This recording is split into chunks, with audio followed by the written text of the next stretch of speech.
தேவனுடைய நாமம் மகிமைப்படுவதாக. நாம் யாவரும் எழுந்து நின்று ஆண்டவரை ஆராதிக்கும்படி நம்முடைய ஆவி ஆத்மா சரீரத்தை கர்த்தருக்கு முன்பாக தாழ்த்தி கர்த்தருக்கு முன்பாக தாழ்மைப்படுங்கள்.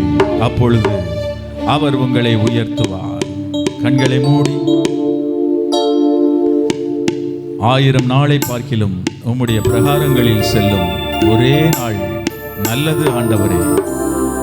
ஆகாமிய கூடாரங்களில் வாசமாயிருப்பதை பார்க்கிலும் என் தேவனுடைய ஆலயத்தின் வாசற்படியில் தங்கி இருப்பதையே நாடுவே.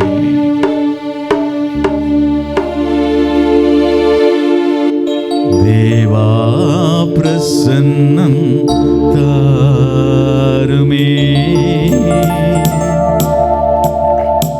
தேடிவும் பாதம் தொழுகிறோ.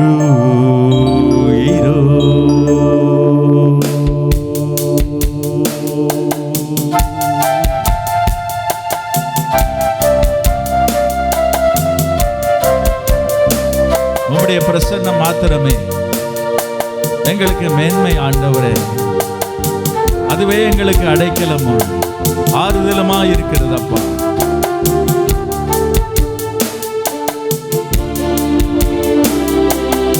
ஒவ்வொருவரையும் நிரப்புவீராக.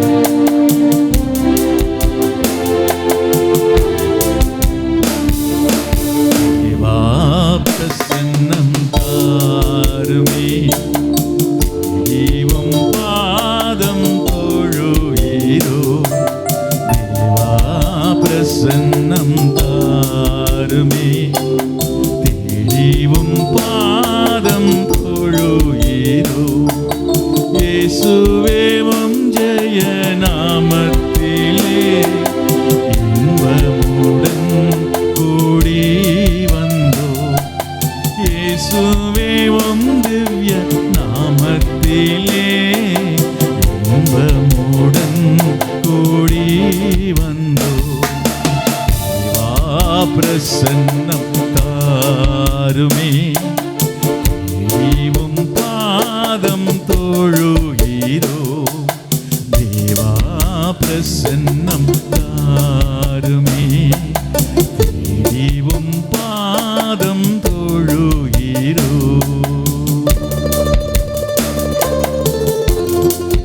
வானம் உமது சிங்காசனம், பூமி உமது பாதப்படியாயிருந்தாலும்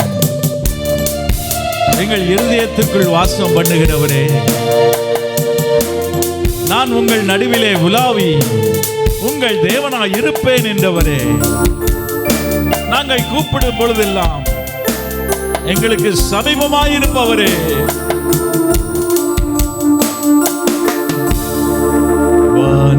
வானமுமது சிங்காசனம், பூமி உமது பாதஸ்தலம்.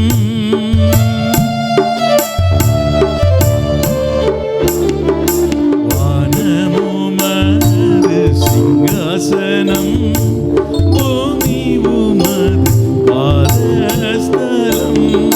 பணிந்து குனிந்து தொழுகிறோ, கனிந்தன்மை கண்பாருமே. பணிந்து குனிந்து தொழுகிறோ, கனிந்தன்மை கண்பாருமே. பிரசன்னம் தாருமே, தேடிவும் பாதம் தொழுகிறோ.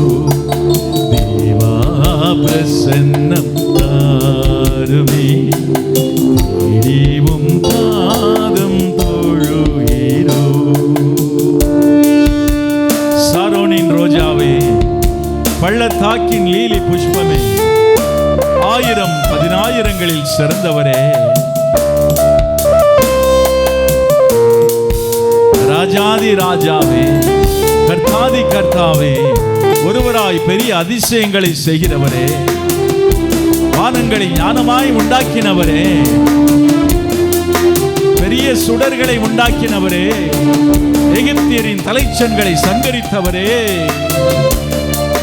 அவருடைய தேசத்தை தம்முடைய ஜனமாகிய இஸ்ரவேலுக்கு சுதந்திரமாகவே தந்தவரே.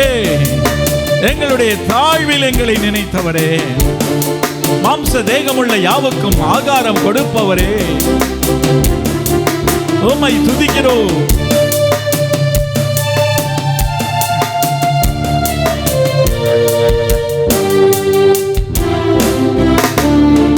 சாரோனின் ரோஜா லீலி புஷ்பம் சாந்த ஸ்வரூபி என் இயேசுவே,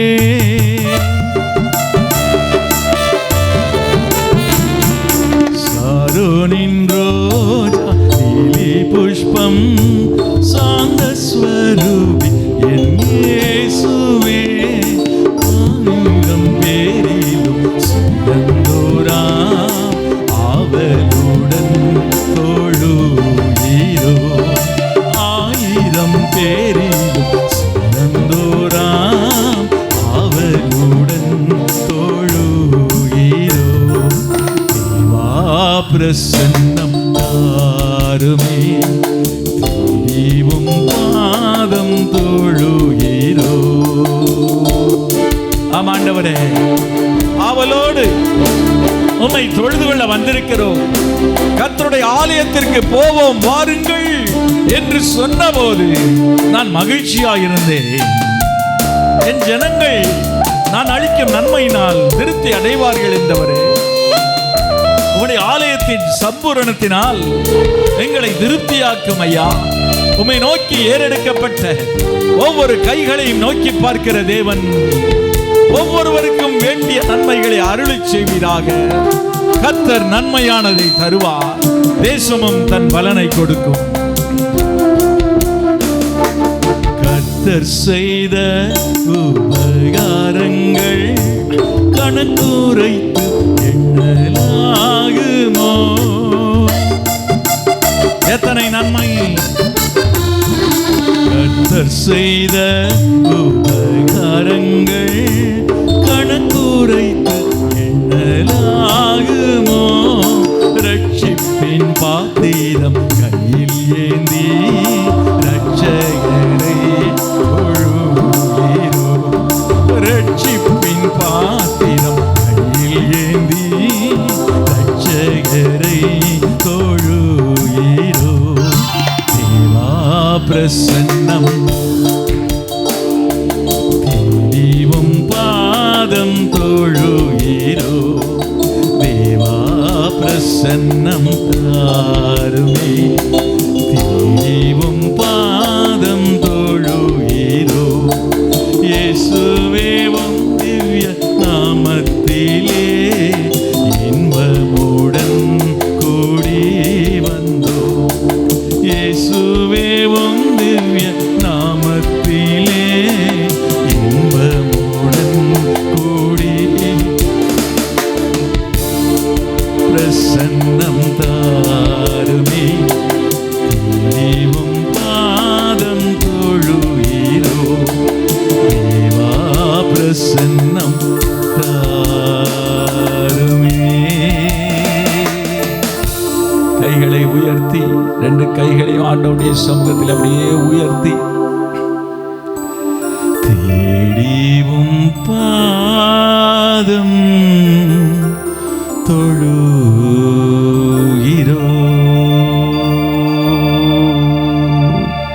உம்முடைய பாதத்தை நம்பி உம்முடைய தயவை நாடி உம்முடைய கிருபையை தேடி அடைக்கலமாய் வந்திருக்கிற தம்முடைய பிள்ளைகள் ஒவ்வொருவருக்கும் உன் தேவனாகிய கர்த்தருடைய செட்டைகளின் கீழ் அடைக்கலமாய் வந்த உனக்கு நிறைவான பலன் கிடைக்கும் என்ற வார்த்தையின்படி எங்கள் ஒவ்வொருவரையும் ஆசீர்வதிப்பதற்காக நன்றி அப்பா. கரங்களை தட்டி ஆண்டவருக்கு மகிமை செலுத்துவோம், ஆண்டவருக்கு நன்றி செலுத்துவோம். துதி கன மகிமை யாவும் உமக்கு உண்டாவதாக. ஆமென். ஹல்லேலூயா. தேவனுடைய நாமம் மகிமைப்படுவதாக. கரங்களை தட்டி கர்த்தருக்கு நன்றி செலுத்துவோம். ஹல்லேலூயா, ஹல்லேலூயா, ஹல்லேலூயா. அவர் வாசல்களில் துதியோடும் அவர் பிரகாரங்களில் புகழ்ச்சியோடும் பிரவேசியுங்கள். மகிழ்ச்சியோடு கர்த்தருக்கு ஆராதனை செய்து ஆனந்த சத்தத்தோடே அவரை ஆர்ப்பரியுங்கள். நல்ல கைகளை தட்டி கர்த்தரை ஆர்ப்பரிப்போமா? ஹல்லேலூயா! அவருடைய சமூகத்திலே வருகிற ஒருவரும் வெறுமையாய் திரும்புவதில்லை, வெறுமையாய் திரும்புவதும் இல்லை. ஆமென்.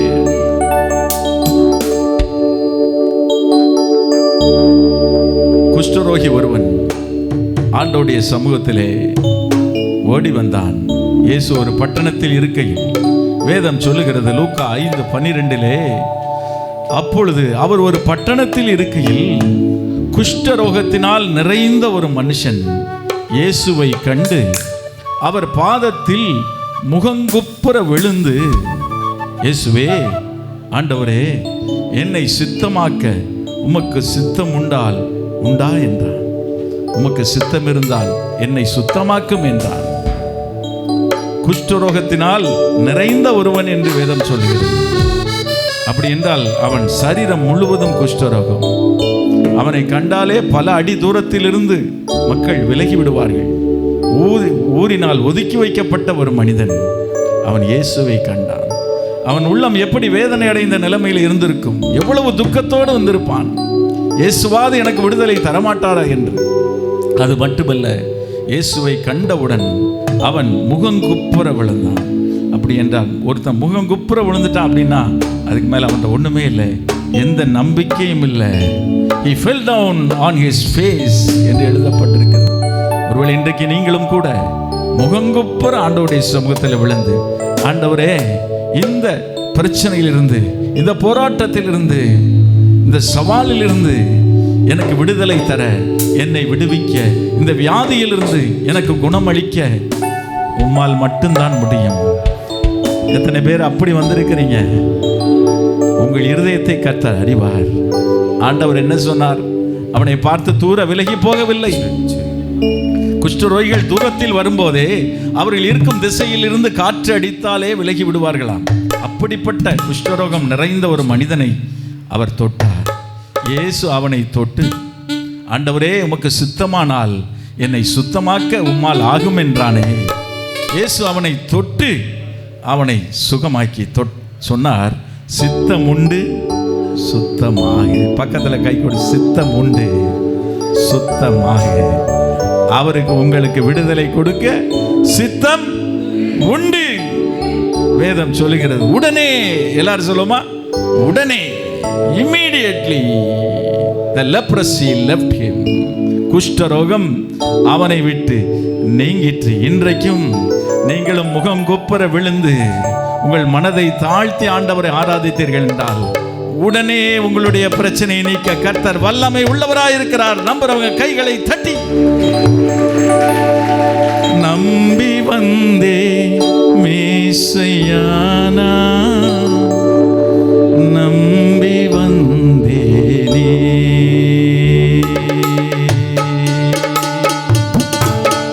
அவரை நம்பி வந்திருக்கிற உங்களை அவர் வெறுமையாய் விடுவதில்லை.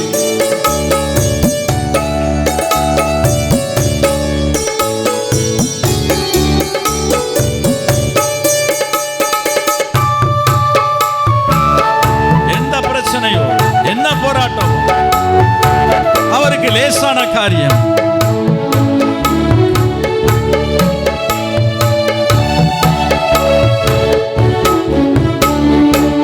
நம்பி வந்தே மேசையானா, நம்பி வந்தேனே. திவ்ய சரணம் சரணம் சரணமையானா, நம்பி வந்தேனே. நான் நம்பி வந்தே மேசையானா, நம்பி வந்தேனே. திவ்ய சரணம் சரணம் சரணமையானா, நம்பி வந்தேனே.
நின் பாத தரிசனம், நின் பாத தரிசனம், அன்பான கரிசனம், நித நித சரி தொழுவதிதமெனவும் உறுதியில் நம்பி வந்தேனே, நான் நம்பி வந்தே மேசையானா நம்பி வந்தேனே.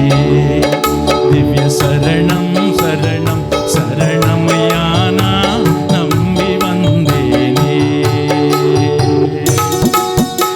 நாதனே, எங்கள் மேல் கிருபையாயிரும், பாவிகளாகி எங்கள் மேல் கிருபையாயிரும். எங்களை கண்ணோக்கி பாரும், உம்முடைய கரத்தின் நிழலினால் எங்களை மூடும், உம்முடைய இரத்தத்தினால் ஒவ்வொருவரையும் சுத்திகரியும், உம்முடைய உயிர்த்தெழுந்த வல்லமையினால் விடுதலை ஆக்கும், ஒரு அற்புதம் செய்யும்.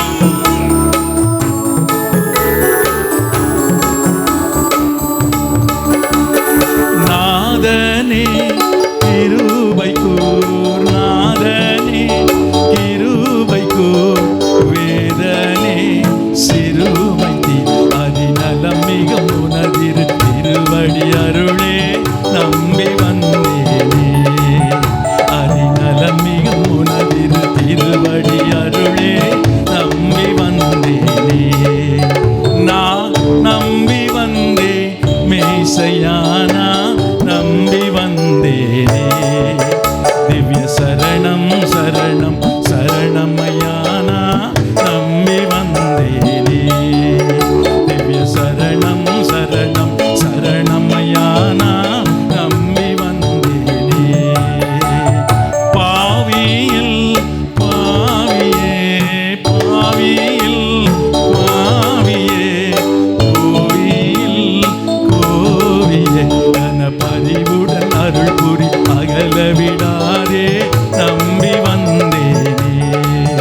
கன பரிவுடன் அருள் புரி அகல விடாதே நம்பி வந்தேனே. நான் நம்பி வந்தே மேசையானா நம்பி வந்தே. திவ்ய சரணம் சரணம் சரணமையானா நம்பி வந்தேனே. திவ்ய சரணம் சரணம் சரணமையானா நம்பி வந்தேனே. நல்ல கரங்களை தட்டி ஆண்டவருக்கு மகிமை செலுத்துவோம். ஆண்டவரே, உம்மை நம்பி வந்திருக்கிறேன்ப்பா. அப்படிதானே? அவர்கள் அவரை நோக்கி பார்த்து பிரகாசமடைந்தார்கள், அவர்களுடைய முகங்கள் வெட்கப்படவில்லை. பக்கத்தில் உங்க முகம் வெட்கப்படாது. இனி யாக்கோபின் முகம் வெட்கப்படுவதில்லை, இனி அவனுடைய முகம் செத்து போவதும் இல்லை. செத்தவனை போல அல்ல, உயிருள்ள ஆண்டவர் நமக்குள்ளே இருக்கிறபடியால் ஏன் கவலைப்பட வேண்டும்? ஹல்லேலூயா. இந்த பாடலின் பொருளை சற்று வேகமாக சொல்லிவிடுகிறேன். தம்பிரான் ஒருவனே தம்பமே தருவனே என்றால், தம்பிரான் எம்பெருமான் இறைவன் அனைவரையும் உண்டாக்கின தேவன் ஒருவனே. தம்பமே எனக்கு தஞ்சம் தருபவனே. வரு தாவீது குமர குரு என்றால், தாவீதின் குமாரனாகிய குரு தெய்வம் பரமனுவேலே இம்மானுவேலே, பரம இம்மானுவேலே, உம்மை நான் நம்பி வந்தேன். அடுத்த அடியில் பாடு, நின் பாத தரிசனம். உம்முடைய பாதத்தை தரிசிக்கும்படி எத்தனை பேர் வந்திருக்கிறோம்? மாம்ச கண்களினால் அல்ல, ஆவியினால் உம்முடைய பாதத்தை தரிசிக்கும்படி நாங்கள் வந்திருக்கிறோம் ஐயா. அன்பான கரிசனையோடு, அன்பான கரிசனம். நித நிதசரி தொழுவது இதம் எனவும் உறுதியில், நிதம் நிதம் உம்மை தொழுவது இதம். ஹல்லேலூயா. அதுதான் நமக்கு சந்தோஷம் என்ற உறுதியில் நான் நம்பி வந்தேன். ஆண்டவரே, நாதனே, எனக்கு கிருபை கூர். என் தலைவனே, என் தேவனே, என் ராஜாவே, எனக்கு கிருபை வேண்டும். எத்தனை பேருக்கு கிருபை வேண்டும்? வேதனே, என் சிறுமை தீர். எத்தனை பேர் சிறுமை தீர வேண்டும்?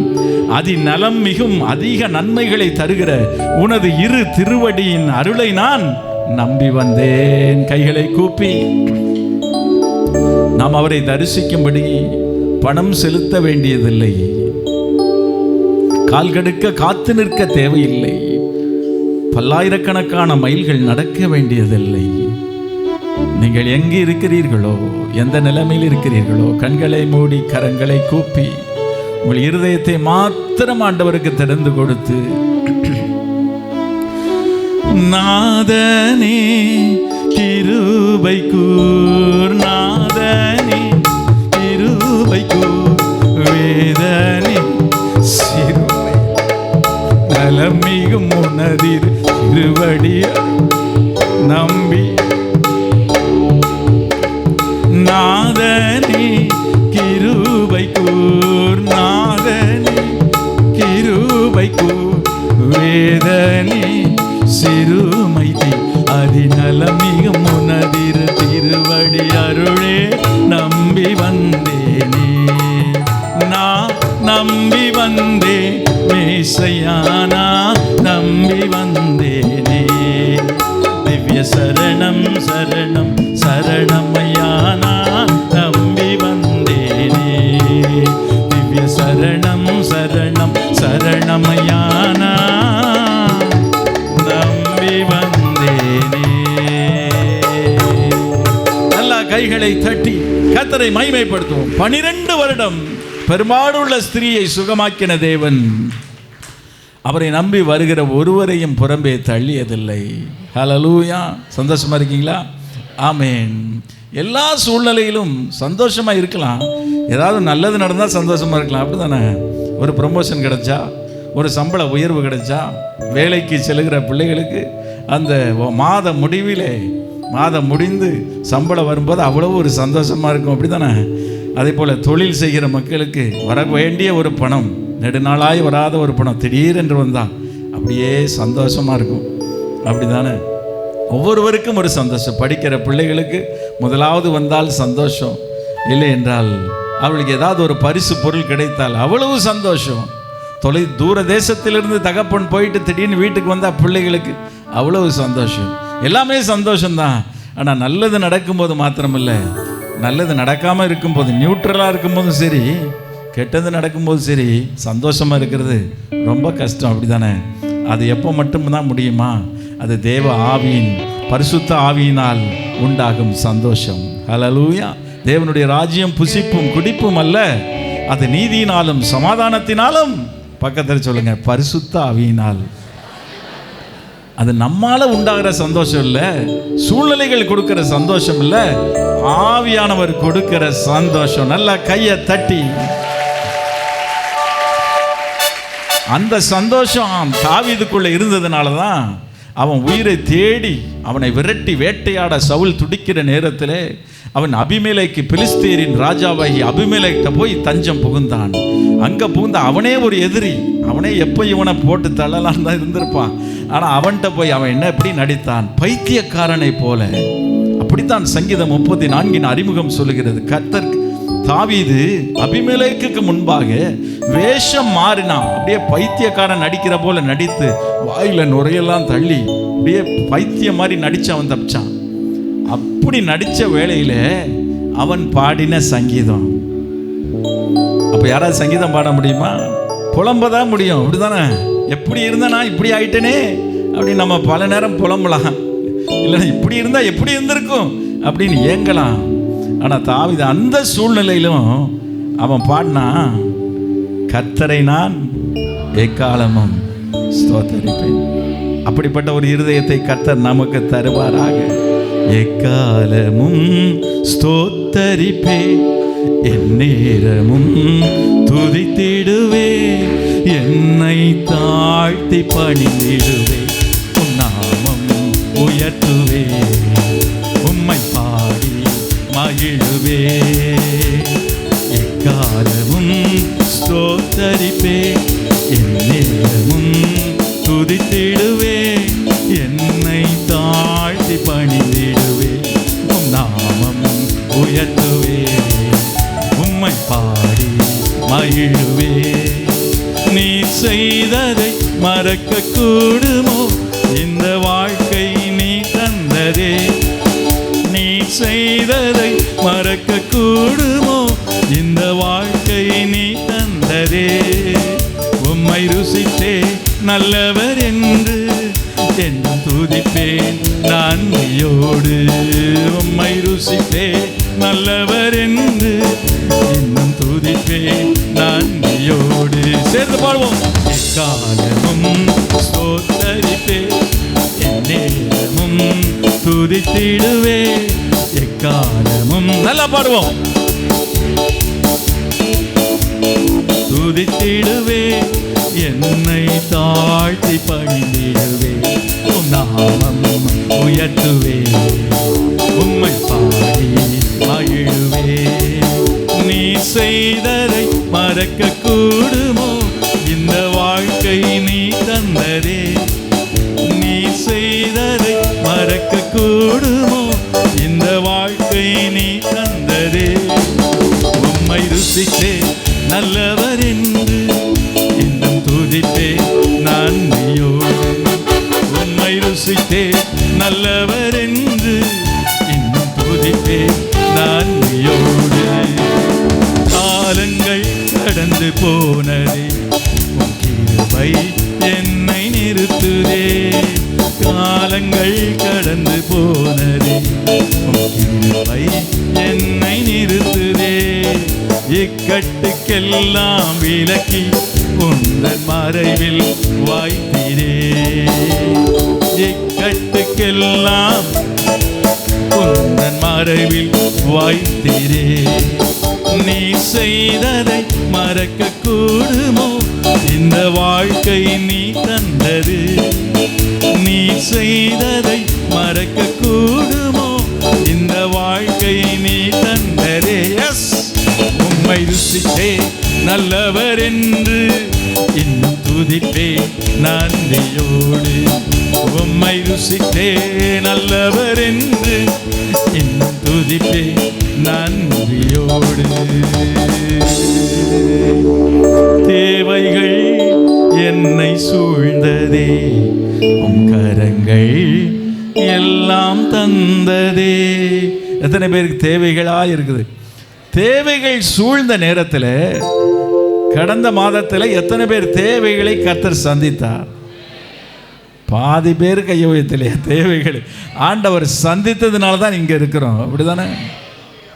தேவைகள் என்னை சூழ்ந்ததே, உம் கரங்கள் எல்லாம் தந்ததே. ஆண்டவர் அற்புதம் செய்து கொண்டே தான் இருக்கிறார் நம்ம வாழ்க்கையில்.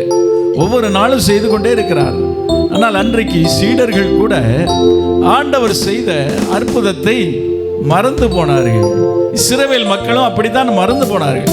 ஒவ்வொரு பிரச்சனை வரும்போதும் ஆண்டவர் அதை எப்படி அதிலிருந்து விடுவித்தார் என்று அவர்கள் நினைக்க மறந்து போனார்கள். ஆனால் தாவீது மறக்கல பாருங்க. தாவீது சொன்னா, கோலியாத்துக்கு முன்னால் நான் தைரியமாக போய் நிற்கும் போது ஒரு விசை சிங்கத்தையும் ஒரு விசை கரடியையும் நான் கிழித்து போட்டேன். அதை போல இந்த விருத்த சேதனமில்லாத பெலிஸ்தியனும் எனக்கு இருப்பான் என்று கர்த்தர் செய்த அற்புதத்தை நினைவு கூர்ந்தான். அதே போலத்தான் நம்முடைய விசுவாச வாழ்க்கையில் என்னதான் ஆண்டவர் அற்புதம் செஞ்சிடும், திடீர்னு ஒரு பிரச்சனை, ஒரு போராட்டம் நம்மால் தீர்க்க முடியல என்று முன்னால் வந்து நிற்கும் போது நாம் அவ்வளவுதான், இதிலிருந்து நம்மால் முடியாதுன்னு நினைப்போம். அந்த நேரத்திலலாம் ஆண்டவர் செய்த நன்மைகளை நினைத்து பாருங்க. முதல் அடியில் பாடணும்ல, காலங்கள் கடந்து போனதே, உம் கிருபை என்னை நம்ம எப்படிலாம் வந்தோம். நீங்கள் பூர்வ காலத்து சிந்தித்து பார், பூர்வ காலத்து வருஷங்களை நினை, நீங்கள் நடந்து வந்த வழிகளை சிந்தித்து பாருங்கள் என்று ஆண்டவர் சொல்லி. ஒரு நிமிஷம் எடுத்து அப்படியே ரீவைண்ட் பண்ணி சிந்தித்து பார்த்து நாம் கர்த்தரை துதிப்போமா? அப்படிப்பட்ட தேவைகளை சந்தித்து இதுவரை நம்மை நடத்தின தேவன், இந்த தேவன் என்றென்றைக்கும் உள்ள சதா காலங்களிலும் நம்முடைய தேவன் எதுவரைக்கும் நடத்துவார்? மரண பரியந்தம் நம்மை நடத்துவார். நல்ல கைகளை தட்டி. தேவைகள் என்னை சூழ்ந்ததே, கரங்கள் எல்லாம் தந்ததே. தேவைகள் என்னை சூழ்ந்ததே, கரங்கள் எல்லாம் தந்ததே. எட்டாததை என் கையில் எடுத்து தந்தீர் இயேசுவே. எட்டாததை என் கையில் எடுத்து தந்தீர் இயேசுவே. நீ செய்ததை மறக்க கூடுமோ, இந்த வாழ்க்கை நீ தந்ததே. நீ செய்ததை மறக்க கூடுமோ, இந்த வாழ்க்கை நீ தந்ததே. உம்மை ருசித்தே நல்லவர் என்று துதிப்பேன் நன்றியோடு. உம்மை ருசித்தே நல்லவர் என்று இன்னும் துதிப்பேன் நன்றியோடு. நல்லா துதிப்போம். எக்காலமும் ஸ்தோத்தரிப்பேன், எந்நேரமும் துதித்திடுவேன், என்னை தாழ்த்தி பணிந்திடுவேன், உம் நாமம் உயர்த்துவேன், உம்மை பாடி மகிழுவேன். நீ செய்ததை மறக்க கூடுமோ, இந்த வாழ்க்கை நீ தந்ததே. நீ செய்ததை மறக்க கூடுமோ, இந்த வாழ்க்கை நீ தந்ததே. உம்மை ருசித்தே நல்லவர் என்று இன்னும் துதிப்பே நன்றியோடு. நன்றியோடு துதிப்பீங்களா? உம்மை இன்னும் துதிப்பே நன்றியோடு. எக்காலமும் ஸ்தோத்தரிப்பே, எந்நேரமும் துதித்திடுவே, என்னை தாழ்த்தி பணிந்திடுவே, உம் நாமம் உயர்த்துவே, உம்மை பாடி மகிழுவே. நீ செய்ததை மறக்க கூடுமோ, இந்த வாழ்க்கை நீ தந்ததே. நீ செய்ததை இந்த வாழ்க்கை நீ தந்ததே. உம்மை ருசித்தே நல்லவர் என்று இன்னும் துதிப்பேன் நன்றியோடு. உம்மை ருசித்தே நல்லவர் என்று இன்னும் துதிப்பேன் நன்றியோடு. எட்டாததை என் கையில், அப்படியே உங்க வலது கரத்தை நீட்டி. இதுவரைக்கும் ஏதோ ஒன்று எட்டாமல் இருக்கு, அப்படி தானே? எவ்வளோதான் எட்டினாலும் ஒன்று எட்டி, எவ்வளோதான் எட்டி எட்டி பறித்தாலும் கையில் கிடைக்க மாட்டேங்குது. ஆனால் எட்டாததை இதுவரைக்கும் நம்ம கையில் இருக்கிறதெல்லாம் நமக்கு எட்டினதா? நமக்கு எட்டாதது தான் நம்ம கையில் இருக்குது. ஒருவேளை சின்ன பிள்ளையில பார்த்து ஏங்கினவைகளெல்லாம் உங்கள் கையில் ஆண்டவர் கொடுத்துருப்பார், அப்படி தானே? இதுவரைக்கும் எட்டாததெல்லாம் பறித்து கொடுத்த தேவன் இனியும் உங்களுக்கு எட்டாத எதுவாக இருந்தாலும் அதையும் பறித்து உங்கள் கையில் கொடுப்பார். ஆமென், ஹல்லேலூயா. கர்த்தர் நன்மையானதை தருவார். எட்டாததை என் கையில் எடுத்து தருவி, எடுத்து தந்தீர்னு பாடுறோம், எடுத்து தருவி. எட்டாததை என் கையில் எடுத்து தருவி இயேசுவே. சங்கீதம் 56 தாவீது பாடுகிறார், தேவரீர் என் அலைச்சல்களை எண்ணி இருக்கிறீர். எண்ணி இருக்கிறீர் என்றால் நானும் கூட அதை வாசிக்கும் போதெல்லாம் அதை நினைத்திருக்கிறார் என்று மட்டும்தான் நினைத்தேன். அவர் நினைத்தது மாத்திரமல்ல, ஆங்கிலத்தில் இப்படியாக எழுதப்பட்டிருக்கிறது, யூ ஹாவ் கவுண்டட் மை வாண்டரிங்ஸ். வாண்டரிங்ஸ் என்றால் அலைச்சல். யூ ஹாவ் கவுண்டட், அப்படி என்றால் நீர் என் அலைச்சல்களை எண்ணி வைத்திருக்கிறீர். எத்தனை தடவை நீ அலைஞ்ச, எத்தனை தடவை, எத்தனை முறை நீ அலைந்தாய் என்பதை அவர் எண்ணி வைத்திருக்கிறார். He has counted. நம்ம எதை எண்ணுவோம்? நம்ம பையில 10 ரூபா இருந்தாலும் 10 தடவை எண்ணுவோம், அப்படிதானே? எதை எண்ணுவோம்? நமக்கு எது முக்கியமா இருக்கிறதோ அதைத்தான் நம்ம எண்ணுவோம். எத்தனை தடவை அப்படிங்கிறத அங்கதான் நம்ம எண்ணுவோம். அப்படி ஆண்டவருக்கு முக்கியமானது எது? ஆண்டவருக்கு முக்கியமானது பக்கத்தில் நீங்க தான் முக்கியம் இருக்கு. அது வேற எதுவும் முக்கியம் கிடையாது. நம்ம தான் முக்கியம். நம்ம தான் அவருடைய ப்ரையாரிட்டி. அவருடைய மிகவும் முக்கியமான காரியம் நம்ம தான். நம்ம எப்படியாவது பரலோகத்துக்கு கொண்டு வந்து சேர்க்கணும். அதனால தான் என்ன செய்யறாரா? He is counting my wanderings. எத்தனை முறை உங்கள் கண்கள் கலங்குகிறது, எத்தனை முறை நீங்கள் அங்கலாய்க்கிறீர்கள், எல்லாம் எழுதி வச்சிருக்கிறார். தொடர்ந்து எழுதுகிறார், என் கண்ணீரை உம்முடைய துருத்தியில் வையும். Put my tears into your bottle. அந்த பாட்டில் எப்படி இருக்குன்னு போய் பார்க்கணும், அப்படிதானே? அவைகள் என் கண்ணீர் உம்முடைய கணக்கில் அல்லவோ இருக்கிறது. எதை கணக்கு பண்ணுவோம்? எது முக்கியமானதோ, எது ரொம்ப ப்ரெஷியஸா இருக்குதோ அதை கணக்கு பண்ண வச்சிருப்போம், அப்படிதானே? எத்தனை பவுன் இருக்குதுன்னு திருப்ப கவுண்ட் பண்ணி வைப்போம், அப்படிதானே? அதுதான் என் கண்ணீர் உம்முடைய கணக்கில் அல்லவோ இருக்கிறது. அந்த சங்கீதத்தின் முதல் வசனத்தில் என்ன எழுதுகிறார்? நான் பயப்படும் நாளில் என்ன செய்வேன்? உம்மை நம்புவேன். நம்புறீங்களா? நம்புறவங்க வலது கருது. நான் பயப்படும் நாட்களில் உம்மை நம்பிடுவே. என் அச்சத்தின் நேரத்தில் உம்மை சார்ந்து கொள்வே. நான் பயப்படும் நாட்களில் உம்மை நம்பிடுவே. என் அச்சத்தின் நேரத்தில் உம்மை சார்ந்து கொள்வே. என் அலைச்சல்களை என் கண்ணீரையும் காண்பவரே, என் அலைச்சல்களை அறிந்தவரே, என் கண்ணீரையும் காண்பவரே, என் கண்ணீரை எல்லாம் குருத்தியில் வைத்தவர், என் கண்ணீரை எல்லாம் கணக்கில் வைத்தவரே, என் கண்ணீர் அனைத்தையும் குருத்தியில் வைத்தவரே, என் கண்ணீரை எல்லாம் கணக்கில் வைப்பவரே. என்னை அழிக்க நாள்தோறும் நினைத்த எதிரியின் கையில் வீழாமல் காத்தீ.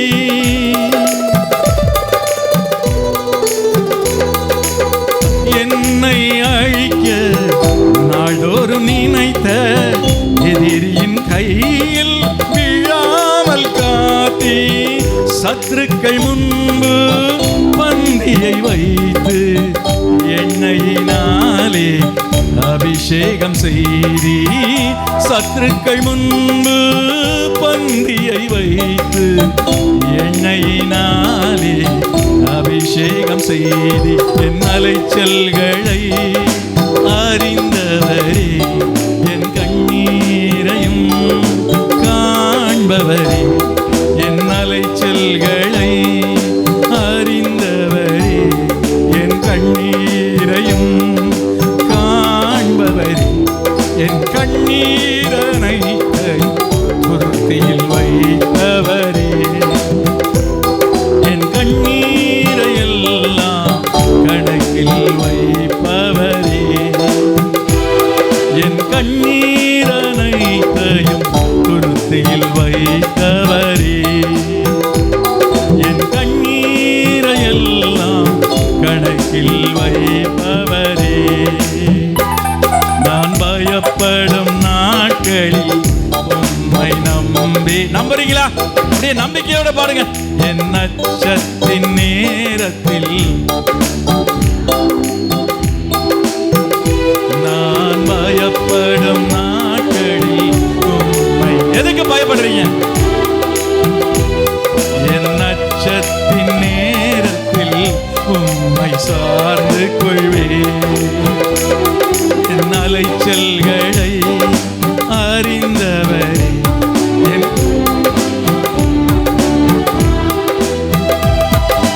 அலைச்சல்களை அறிந்தவரே, என் கண்ணீரையும் காண்பவரே, என் கண்ணீரை எல்லாம் கணக்கில் வைத்தவரே, என் கண்ணீரை எல்லாம் குருத்தியில் வைத்தவரே. எனக்காக யாவையும் செய்து முடிக்கும் தகப்பன் இருக்க குறை ஒன்றுமில்லை.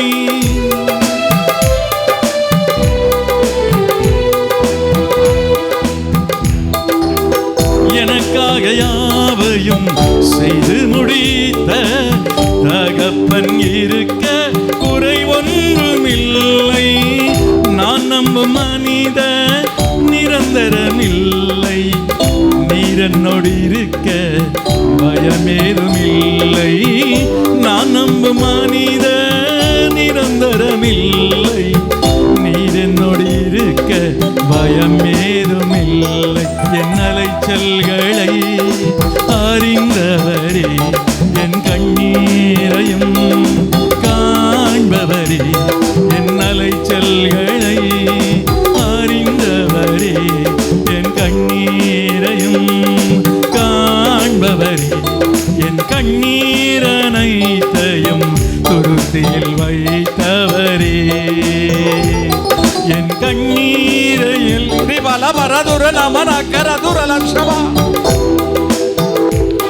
உன் கண்ணீர் அனைத்தையும் துருத்தியில் வைத்தவரே, உன் கண்ணீரை எல்லாம் கணக்கில் வைத்தவரே, உன் கண்ணீர் அனைத்தையும் துருத்தியில் வைத்தவரே, உன் கண்ணீரை எல்லாம் கணக்கில் வைப்பவரே. என் அலைச்சல்களை எண்ணி இருக்கிற தேவன், உன் விண்ணப்பத்தை கேட்டேன், உன் கண்ணீரை கண்டேன், உன்னை குணமாக்குவேன். அப்படியே நம்ம எல்லாரும் எழுந்து நின்று தன் விசுவாசத்தினால் நீதிமான் பிழைப்பான். நாம கொஞ்ச நேரம் அப்பாட்ட பேசுறீங்களா? அப்படியே ரீபாதா நல்ல வாயை திறந்து ரீபாலா ஷக்கர தூரனா மன மர தூரனா கரா பல பரவா. நமக்கும் ஆண்டவருக்குள்ள ஒரு உறவு, அது பலப்படுகிற நேரம் இது. நல்ல வாய்களை திறந்து விடுதலை அவரை மாத்திரம் பாருங்க. பக்கத்தில் இருக்கிறவங்களை கவலைப்படாங்க. எந்த மனிதனும் நிரந்தரம் இல்லை. நம்ம பாடணும் இல்லை, நான் நம்புகிற மனிதர் நிரந்தரம் இல்லையா? எதுவும் நிரந்தரம் இல்லை. நான் இருக்கேன் அப்படிம்பாங்க, ஆனால் நாளைக்கே அவங்க இருக்க மாட்டாங்க. ஆனால் கர்த்தர் நிரந்தரமானவர், நித்திய ராஜா.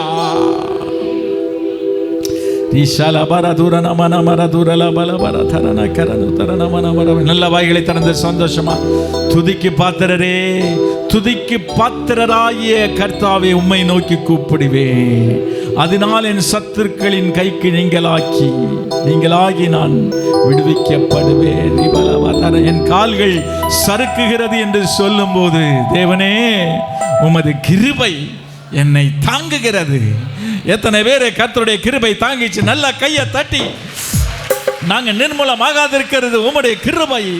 எங்களை அழிக்க நாள்தோறும் நினைக்கும் சத்துருவின் கையில் விழாமல் எங்களை காத்து, அதே சத்துருவின் கண்களுக்கு முன்பாக பந்தியை ஆயத்தப்படுத்துகிறவரே, எங்கள் தலையை எண்ணெயால் அபிஷேகம் பண்ணுகிறவரே, ஒவ்வொருவரையும் நிரப்புவீராக. எல்லா மன கவலைகள், எல்லா மன பாரங்கள், எல்லா மன வருத்தங்கள், எல்லா மன காயங்கள், எல்லா சஞ்சலங்கள் உம்முடைய வார்த்தையினால், உம்முடைய வார்த்தை தருகிற ஆறுதலினால், நிம்மதியினால் நீங்கி போவதற்காய் ஸ்தோத்திரம் ஆண்டவரே. எத்தனை பேர் ஆண்டவர் மேல வாஞ்சியா இருக்கிறீங்க? எல்லாரும் கண்களை மூடி, ஆண்டவரே நான் மேல வாஞ்சியா இருக்கிறேன்பா சொல்றீங்களா? அவன் என்னிடத்தில் வாஞ்சியா இருக்கிறபடியால் நான் அவனை விடுவிப்பேன். என் நாமத்தை அவன் அறிந்திருக்கிறபடியால் அவனை உயர்ந்த அடைக்கலத்திலே வைப்பேன். உயர்ந்த அடைக்கலம், யாரும் தொட முடியாத ஒரு அடைக்கலம், உயர்ந்த அடைக்கலம். I will set him on high because he has known my name. அவன் என் பேரை அறிஞ்சிருக்க. எத்தனை பேர் இயேசுவின் பேரை அறிஞ்சிருக்கிறோம்? அப்படிதான் வலது கரத்தை உயர்த்தி, உந்த நாமம் அறிந்த என்னை, உம்மில் வாஞ்சை கொண்ட என்னை விடுவித்து உயர்த்திடுவி, உயர்த்தியே மகிழ்ந்திடுவி.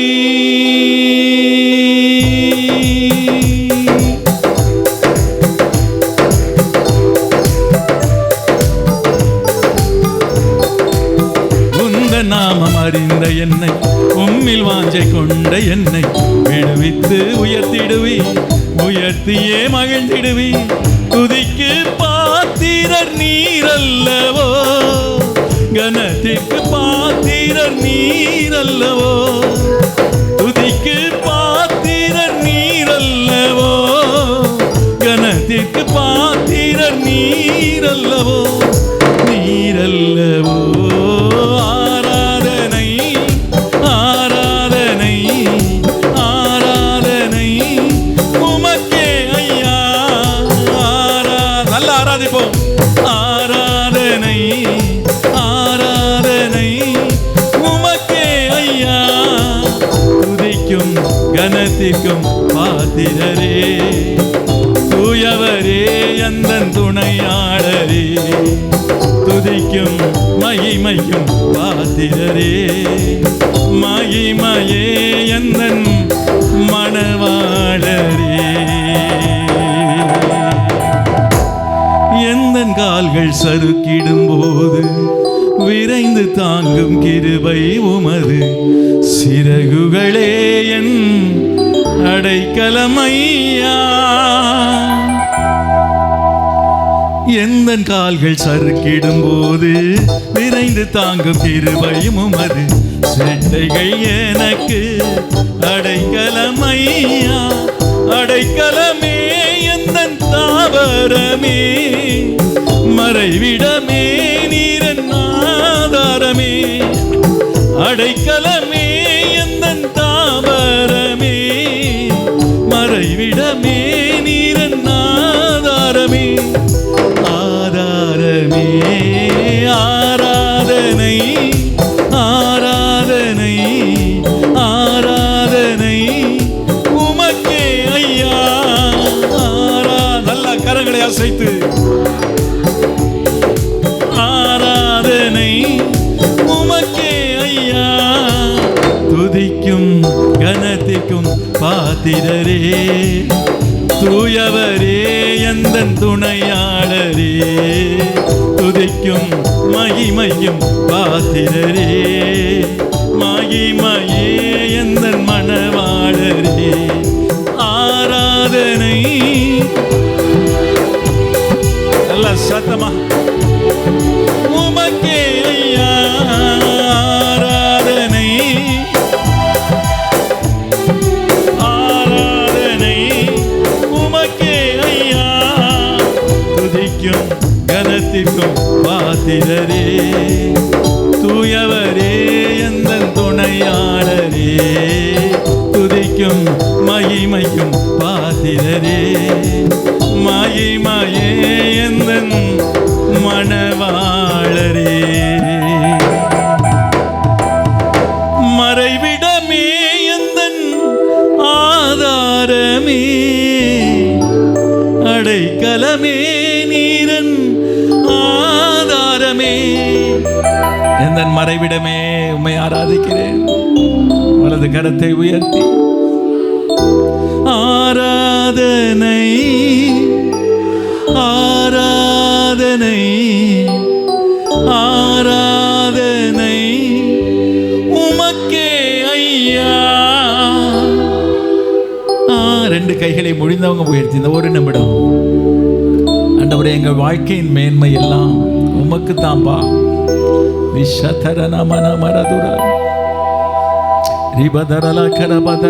துதிக்கும் கனத்திற்கும் பாத்திரரே, தூயவரே எந்தன் துணையாளரே, துதிக்கும் மகிமைக்கும் பாத்திரரே, மகிமையே எந்தன் மணவாளரே. ஆராதனை ஆராதனை ஆராதனை உமக்கே ஐயா. ஆராதனை ஆராதனை ஆராதனை உமக்கே ஐயா. ஆம் தகப்பனே, நீடித்த நாட்களால் அவனை திருப்தியாக்கி என் ரட்சிப்பை அவனுக்கு காண்பிப்பேன் என்று சொன்னவரே, எங்களை தாழ்த்தி அர்ப்பணிக்கிறோம். இந்த காலை நேரத்திலும் நாங்கள் ஆவியோடும் உண்மையோடும் நீ ஆராதிக்க நீர் தந்த தருணத்திற்காக, உடைய பிரசன்னத்திற்காக, உடைய நடத்துதலுக்காக நன்றி செலுத்துகிறோம். உடைய நாமம் மகிமைப்படட்டும். இயேசுவின் நாமத்தில் பிதாவே, ஆமென். நமக்கெல்லாம் ஆண்டவருடைய வார்த்தைக்கு நேராக நம்ம கடந்து போவோம். ஆமென், ஸ்தோத்திரம். ஏசாயா தீர்க்கதரிசியின் புத்தகம் 1ஆம் அதிகாரம் 19ஆம் வசனம். ஏசாயா 1:19 எல்லாரும் சேர்ந்து வாசிக்க போகிறோம். வேதத்தை திருப்பிக்கோங்க. ஏசாயா 1ஆம் அதிகாரம் 19ஆம் வசனம். எல்லாரும் சத்தமாக வாசிப்போம். நீங்கள் மனம் பொருந்தி செவி கொடுத்தால் தேசத்தின் நன்மையை புசிப்பீர்கள். இன்னும் சத்தமாக சொல்லுங்க. ஆமாம், இன்னொரு ஆட்ட சொல்லிடுவோமே, நீங்கள் மனம் பொருந்தி செவி கொடுத்தால் தேசத்தின் நன்மையை புசிப்பீர்கள். ஆண்டுடைய பரிசுத்த நாமம் மகிமைப்படுவதாக. தேவன் நமக்கு என்னச்சுன்னா ஆசீர்வாதத்தை என்னச்சுன்னா எல்லாம் ரெடியாக வச்சுருக்கிறார். எத்தனை ஆமதிக்கிறீங்க? எனக்குரிய ஆசீர்வாதம் எனக்கு ஆண்டர் ஆயத்தப்படுத்தி வச்சுருக்கிறார். அந்த ஆசீர்வாதத்தை அனுபவிப்பதற்கு நான் பாத்திரவானாக மாறணும். ஆண்டவர் இந்த மாதத்தில், இந்த வருஷத்தில் நமக்கு ஆண்டவர் வாக்குத்தத்தம் கொடுத்தார். கர்த்தர் நன்மையானதை தருவார். எத்தனை நன்மை தருவேன்னு சொல்லியிருக்கிறார்? 7 நன்மை. என்ன நன்மை? ஆலயத்தின் நன்மை, அதுக்கடுத்து தேசத்தின் நன்மை, சியோனின் நன்மை, அடுத்த நன்மை ஆவிக்குரிய நன்மை, அடுத்து நமக்கு என்ன சொன்ன தேவ கரத்தின் நன்மை, நான் சிறுமைப்படுத்தப்பட்ட அந்த காரியத்திற்கு ஈடுவான அந்த வருஷத்துக்கு ஈடான நன்மை, அடுத்து எனக்கு துன்பமாய் வந்ததையும் நன்மையாய் முடிய பண்ணுவார். இந்த 7 நன்மையும் கர்த்தர் நமக்கு தருவேன்னு சொல்லிட்டார். அதுக்கு அடுத்த மாதத்தில் உங்களோடு கூட பேசும் பொழுது ஆண்டவர் சொன்ன, யாருக்கு இந்த நன்மையை நான் கொடுப்பேன் அப்படின்னு ஆண்டுக்கு அந்த வார்த்தை என்ன சொன்ன, என் ஜனங்கள் நான் அளிக்கிற நன்மையினால் என்ன செய்வார்கள்? திருப்தி. என் ஜனங்கள் யார்? தெரிந்து கொள்ளப்பட்டவர்கள், பிரித்தெடுக்கப்பட்டவர்கள். அவர்கள் என்னச்சுன்னா ஆண்டவருக்கு மகிமை உண்டாவதாக. வேறு பிரிக்கப்பட்டவர்கள் என்னச்சுன்னா ஆண்டுடைய பிள்ளைகள். எனவே அந்த ஜனத்திற்கு என்னச்சுன்னா நான் என்னுடைய நன்மையை தருவேன் அப்படின்னு ஆண்டவர் என்னச்சுன்னா சொன்னார். இந்த மாதத்தில் கர்த்தர் நமக்கு என்னச்சுன்னா தருகிற வார்த்தை தான், இந்த நன்மையை நீ அனுபவிக்கணும். நான் எல்லாத்தையும் ரெடி பண்ணி வச்சுருக்கிறேன். இந்த ஆசீர்வாதம் நீ என்ன எதிர்பார்த்துருக்கிறையோ, எதை நீங்கள் விரும்புதீங்களோ, எதை உங்கள் வாழ்க்கையில் கிடைக்கணும் அப்படின்னு நீங்கள் என்னச்சுன்னா ஆசைப்படுதீங்களோ, அது எல்லாத்தையும் நான் உண்மையிலே ரெடி பண்ணி வச்சுருக்கிறேன். இந்த நன்மையை நீ அனுபவிக்கணும் அப்படின்னா, நீ புசிக்கணும் அப்படின்னா, நீ உன் வாழ்க்கையில் என்னச்சுன்னா அனுபவபூர்வமாக மாற்றிக்கொள்ளனா, நீங்கள் மனம் பொருந்தி செவி கொடுத்தால் தேசத்தின் நன்மையை புசிப்பீர்கள். அல்லேலூயா.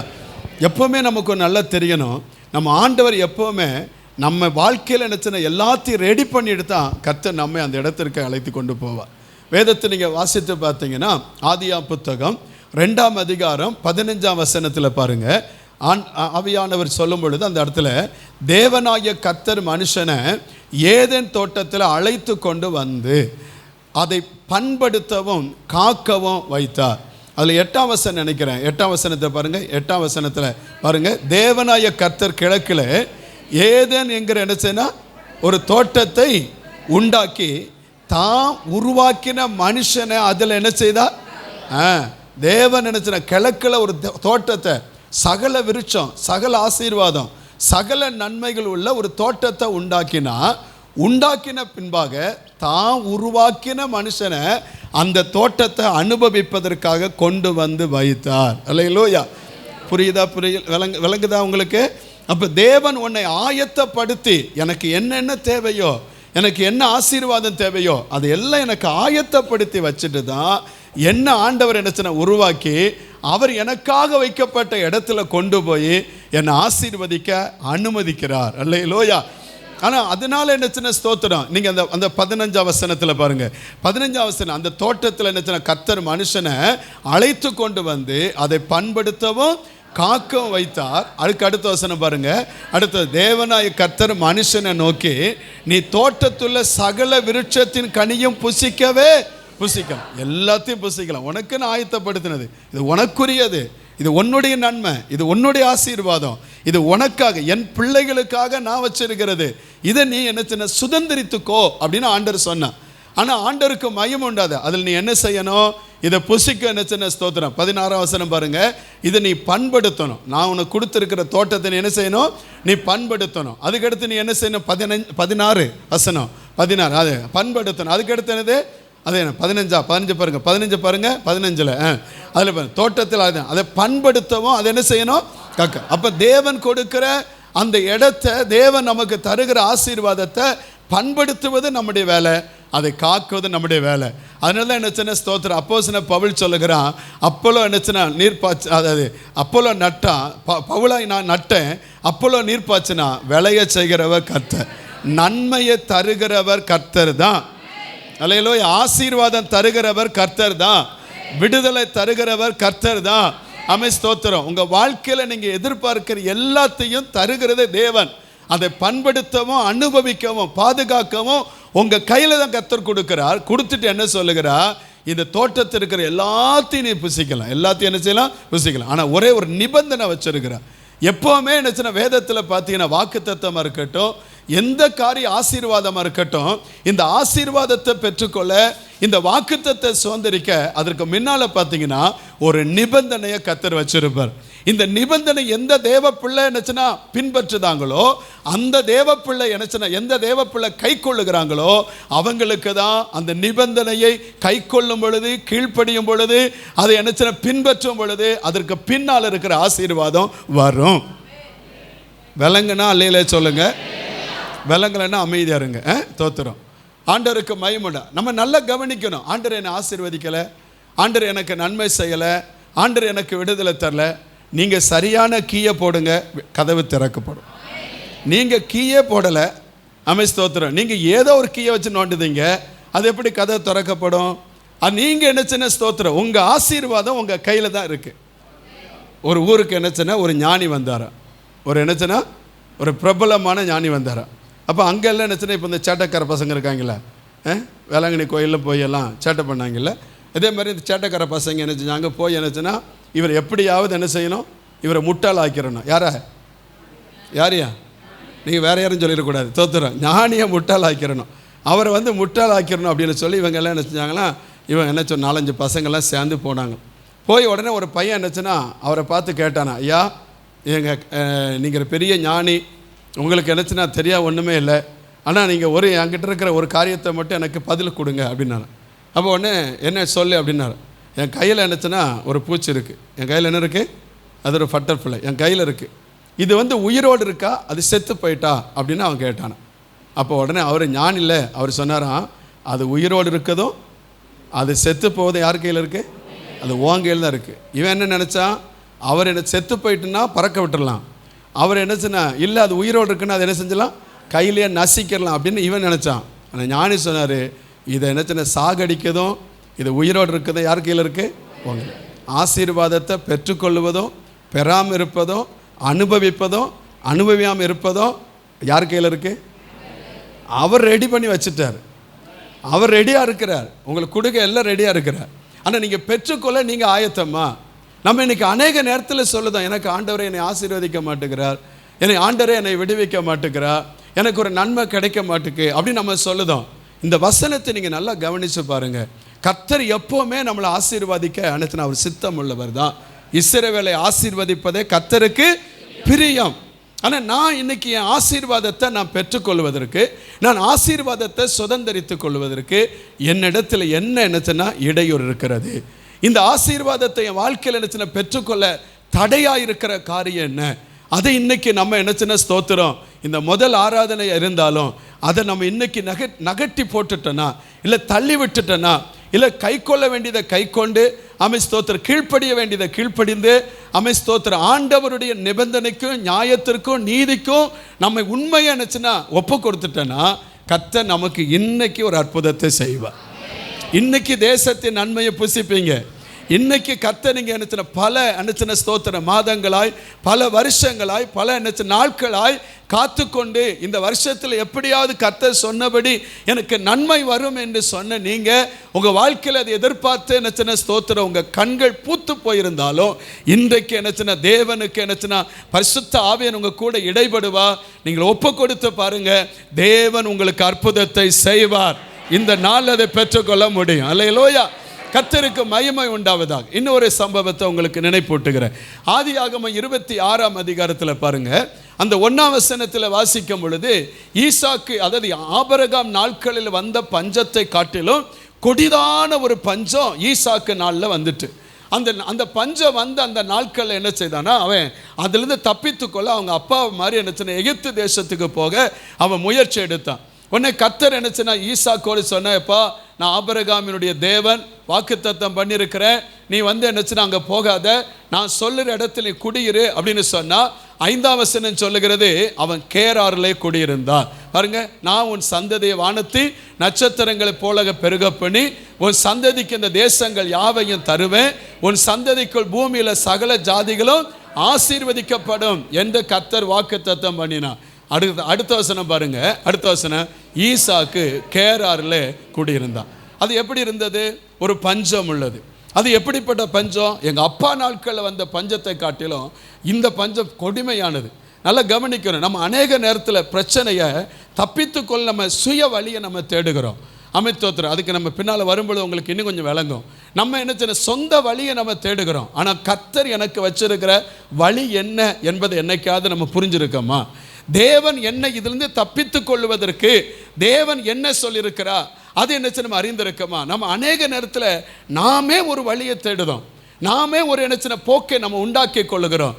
ஆண்டு சொன்ன உன் வழிகள் என் வழிகளும் அல்ல, உன் நினைவுகள் என் நினைவுகளும் அல்ல, என் வழிகளும் என் நினைவுகளும் உன் நினைவை காட்டிலும் வழியை காட்டிலும் உயர்ந்தது. அல்லேலூயா. இதை ஒரு தேவ பிள்ளை புரியணும். தோத்திரம் ஒரு தேவ பிள்ளை புரியணும். இதை புரிஞ்சிட்டோம்னா நம்ம ஆசீர்வாதத்தை பெற்றுக்கொள்ளும். இப்போ கேரளாவில் குடின்னு சொல்லிட்டான். அவன் அங்கே இருந்தான். தேசம் பஞ்சமானது. அங்கே என்ன கொடுமையான பஞ்சம். ஆனால் 12ஆம் வசனம் சொல்லுது, அந்த தேசத்தில் அவன் விதைச்சான். கர்த்தர் ஆசீர்வதித்தா அந்த வருஷத்தில் 100 மடங்கு பலன் எடுத்தான். உடனே இப்போ என்ன வந்துட்டு பிரச்சனை வந்துட்டு பெலிஸ்தியர்கள் வந்தாங்க. அவனுக்கு விரோதமான காரியத்தெல்லாம் செய்ய ஆரம்பித்தாங்க. அவன் உடனே என்னச்சுன்னா அங்கேருந்து நகட்டிட்டு போனான். முறுமுறுக்கலை, அவன் வருத்தப்படலை. அவன் என்னச்சுன்னா ஸ்தோத்திரம், ஏன் ஆண்டவரே நீங்கள் சொன்னனால தானே அப்படி செஞ்சேன், ஏன் எனக்கு இப்படி அவன் செய்யவே இல்லை. அவன் ஆண்டவர் எந்த இடத்துல வச்சு அவனை ஆசீர்வதிக்க நினைக்கிறாரோ அந்த இடத்துக்கு தள்ளிக்கிட்டே போனார். பிரச்சனை நமக்கு என்னென்னா நம்மை அழிப்பதற்கல்ல. சில நேரத்தில் பிரச்சனை தேவ பிள்ளைக்கு வருதுன்னா நம்மை சரியான வழியில் நடத்துவதற்காக. அதான் வேதம் சொல்லுகிறது. இந்த காரியத்தை என்ன நம்முடைய வசனத்தை கை கொள்வதற்கு முன்பாக வழி தப்பி நடந்தேன். ஆனால் இந்த வசனம் வந்த பொழுது சரியான பாதை நடத்தும்.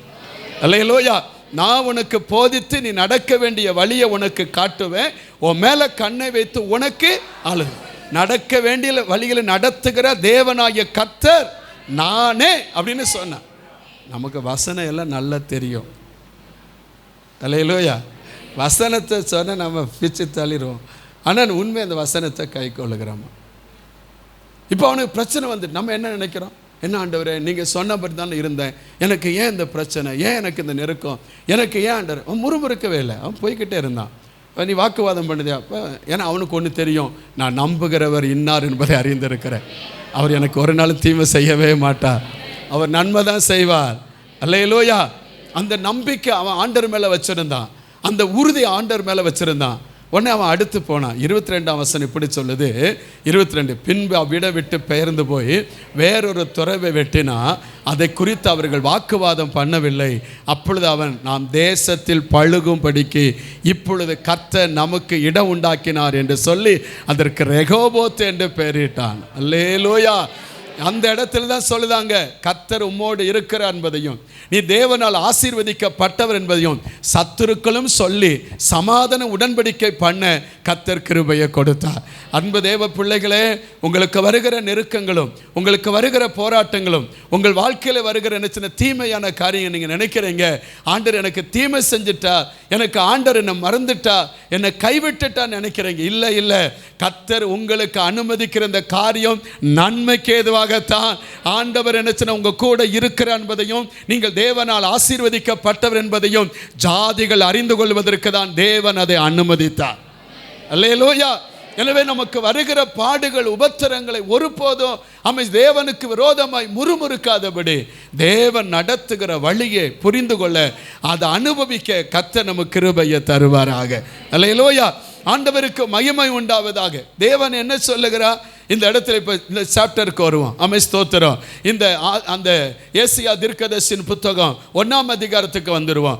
யூதாவுக்கும் இஸ்ரவேலுக்கும் தேவன் நினைச்சா உடன்படிக்கை ஏற்படுத்தினார். தேவனுடைய பிரமாணத்தை கர்த்தர் கொடுத்தார். நல்ல ஆலயத்தை அவங்களுக்கு கொடுத்தார். தேவன் வாக்குத்தத்தங்களை அவங்களுக்கெல்லாம் கொடுத்தார். அது எல்லாம் கொடுத்தாலும் உடன்படிக்கை பண்ணாங்க, பிரமாணத்தை பெற்றுக்கொண்டாங்க, ஆலயத்தை என்னச்சின ஸ்தோத்திரம் பெற்றுக்கொண்டாங்க, அவங்க வாழ்க்கையில் என்னச்சின வாக்குத்தத்தங்களை பெற்றுக்கொண்டாங்க. ஆனால் அவங்க வாழ்க்கை பாவம் நிறைந்த ஒரு வாழ்க்கையாக இருந்தது. அதனால தேவனுடைய உடன்படிக்கை அவங்க தள்ள வேண்டிய சூழ்நிலை வந்தது. அதை முறித்து போட்டாங்க. தங்களுக்கு விடுதலைக்கும் தங்கள் ஆசீர்வாதத்துக்கும் தேவனை சாராமல் இன்னொரு வழி அவங்க தேட ஆரம்பித்தாங்க. அதனால் அவங்க வாழ்க்கையில் வந்தது என்ன?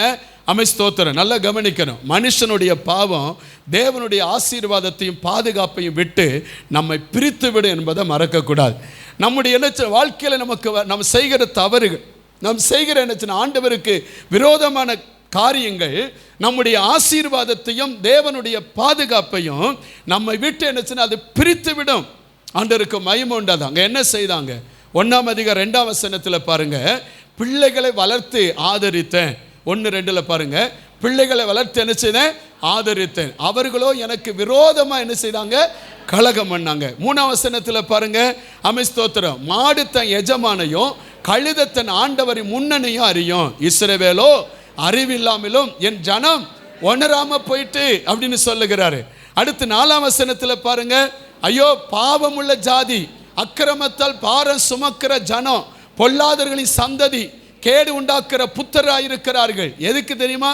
கர்த்தரை விட்டு இஸ்ரவேலின் பரிசுத்தருக்கு கோபம் உண்டாக்கி பின்வாங்கி போயிட்டாங்க. அதனால அந்த ஜனத்தை பார்த்து ஆண்டவர் சொல்றாரு, இது பாவமுள்ள ஜாதி, அக்கிரமத்தால் பாரம் சுமந்த ஜனம், பொல்லாதவர்களின் சந்ததி, கேடு உண்டாக்குற புத்திரர் என்று சொல்லுகிறார். விளைவு என்ன? ஸ்தோத்திரம், தேவனை மறந்து போனதுனால வந்த விளைவு என்ன? 1:5 வாசிக்கிறேன் பாருங்க. ஸ்தோத்திரம், ஏன் நீ அடிக்கப்படணும்? ஏன் அதிகமாக விலகி போகிறீங்க? ஏன் தலையெல்லாம் வியாதி, இருதையெல்லாம் ஏன் பள்ளச்சயமாக இருக்கிறது? ஸ்தோத்திரம், உள்ளங்கால் தொடங்கி உச்சாந்தலை மட்டும் என்னல்ல சுகமே இல்லை. ஸ்தோத்திரம், காயம், வீக்கம், நொதிக்கிற எண்ணத்தின் ரணம் உள்ளது. ஏன் அது சீல் பிதிக்கப்படலை, கட்டப்படலை, எண்ணெயினால் ஆற்றப்படலை. அது வேதனை நிறைந்து காணப்படுகிறது. போராட்டு நிறைந்து காணப்படுகிறது, பாடு நிறைந்து காணப்படுகிறது, உபத்து நிறைந்து காணப்படுகிறது, சஞ்சலம் நிறைந்து காணப்படுகிறது. ஸ்தோத்திரம், சீயோன் குமாரத்துடைய நிலைமை எப்படி இருக்கு தெரியுமா? 1:8 வாசிக்கும் பொழுது அங்கே சொல்லப்படுது, சீயோன் குமாரத்தின் திராட்சை தோட்டத்தில் ஒரு குச்சி போலவும், வெள்ளரி தோட்டத்தில் ஒரு குடிசை போலவும், முற்றுகை போடப்பட்ட ஒரு பட்டணம் போல இருக்கிறார். பாவம் செய்கிற ஜனம் ஸ்தோத்திர வாழ்க்கையில் வருகிற வேதனையை பாருங்க. அங்கே ஆண்டவர் 3 காரியத்தை சொல்லுகிறார். ஒன்று என்ன, திராட்சை தோட்டத்தில் இருக்கிற குச்சி. திராட்சை தோட்டத்தில் இருக்கிற குச்சி. நீங்க திராட்சை தோட்டத்தை போய் பாருங்க. ஸ்தோத்திரம், அந்த கம்பம் பள்ளத்தாக்கு அதெல்லாம் போய் பார்த்தீங்கன்னா அங்கே நீங்கள் அந்த போடிமெட்டு இந்த ஏரியாவில் பார்த்தீங்கன்னா அங்கே அந்த பள்ளத்தாக்கில் என்ன செய்யணும், நல்ல திராட்சை செடிகள் இருக்கும். அது நீங்கள் பார்த்தீங்கன்னா சில நேரத்தில் பார்த்தீங்கன்னா பச்சை பசேன்னு நினச்சுன்னா அந்த பட்டு உடுத்தின மாதிரி என்னச்சுன்னு இருக்கும். அதுக்கு கீழே குனிஞ்சு பார்த்தீங்கன்னா அந்த அதுக்கு கீழே என்னச்சுன்னா திராட்சை கொலைகள் என்னச்சுன்னா அப்படியே தொங்கும். பார்க்க ரொம்ப அழகாக இருக்கும். அதை பார்க்க என்னச்சு ரொம்ப இருக்கும். ஆனால் சில நாளில் பார்த்தீங்கன்னா மேலே பார்த்தீங்கன்னா என்ன இருக்குன்னா ஒரே என்னச்சுன்னா குச்சி குச்சா என்னச்சுன்னு இருக்கும். படந்து குச்சி குச்சா இருக்கும். ஒரு இலை கூட இருக்காது. கீழே பார்த்தாலும் ஒன்றும் இருக்காது. எல்லாம் குச்சி குச்சா நீட்டிகிட்டே இருக்கும். அதில் ஒன்றுமே இருக்காது. ஆண்டவர் சொல்லுகிறாரு, என்னை விட்டு விலகி போகிற பாவம் உள்ள ஜனம் அவங்க வாழ்க்கை எப்படி இருக்குன்னு தெரியுமா? திராட்சை தோட்டத்தில் இருக்கிற நம்ம எப்படி இருக்குன்னு அவர் நினைச்சிருக்கிறார். எப்படி நினைச்சாரு? சங்கீதம் 1 என்ன சொன்னார்? கர்த்தருடைய வேதத்தில் பிரியமாக இருந்து இரவும் பகலும் அவருடைய வசனத்தை தியானமாக இருக்கிற மனுஷன் அவன் நீர்க்காலி ஓரமாய் நடப்பட்டு தன் காலத்தில் தன்கனியை தந்து. இல்லையே இல்லையே இப்போ எப்படி இருக்கிறோம்? என்னைக்கா யோசிச்சிருக்குமா? ஏன் ஆண்டவர் உங்கள் மேலே வருத்தப்படுதாரா? ஆண்டவர் உங்கள் மேலே நினச்சுன்னா உங்கள் கூட என்ன ஆண்டருக்கு என்னச்சுன்னா உங்களை மேலே வெறுப்பா? யாரையும் வெறுக்க மாட்டார். மனதுருக்குள்ள தேவன். என்னைக்கே யோசித்து பார்த்துருக்கோமா? ஏன் ஆண்டவரே என் வாழ்க்கை இப்படி ஒரு குச்சி போல் இருக்குது, பட்டு போய் ஒரு ஒரு ஒரு துளிர் கூட விடலையப்பா. நீங்கள் சொன்னீங்க விடியற்கால வெளுப்பை போல என் சுகவாழ்வு சீக்கிரத்தில் துளிர்க்குன்னு சொன்னீங்களே.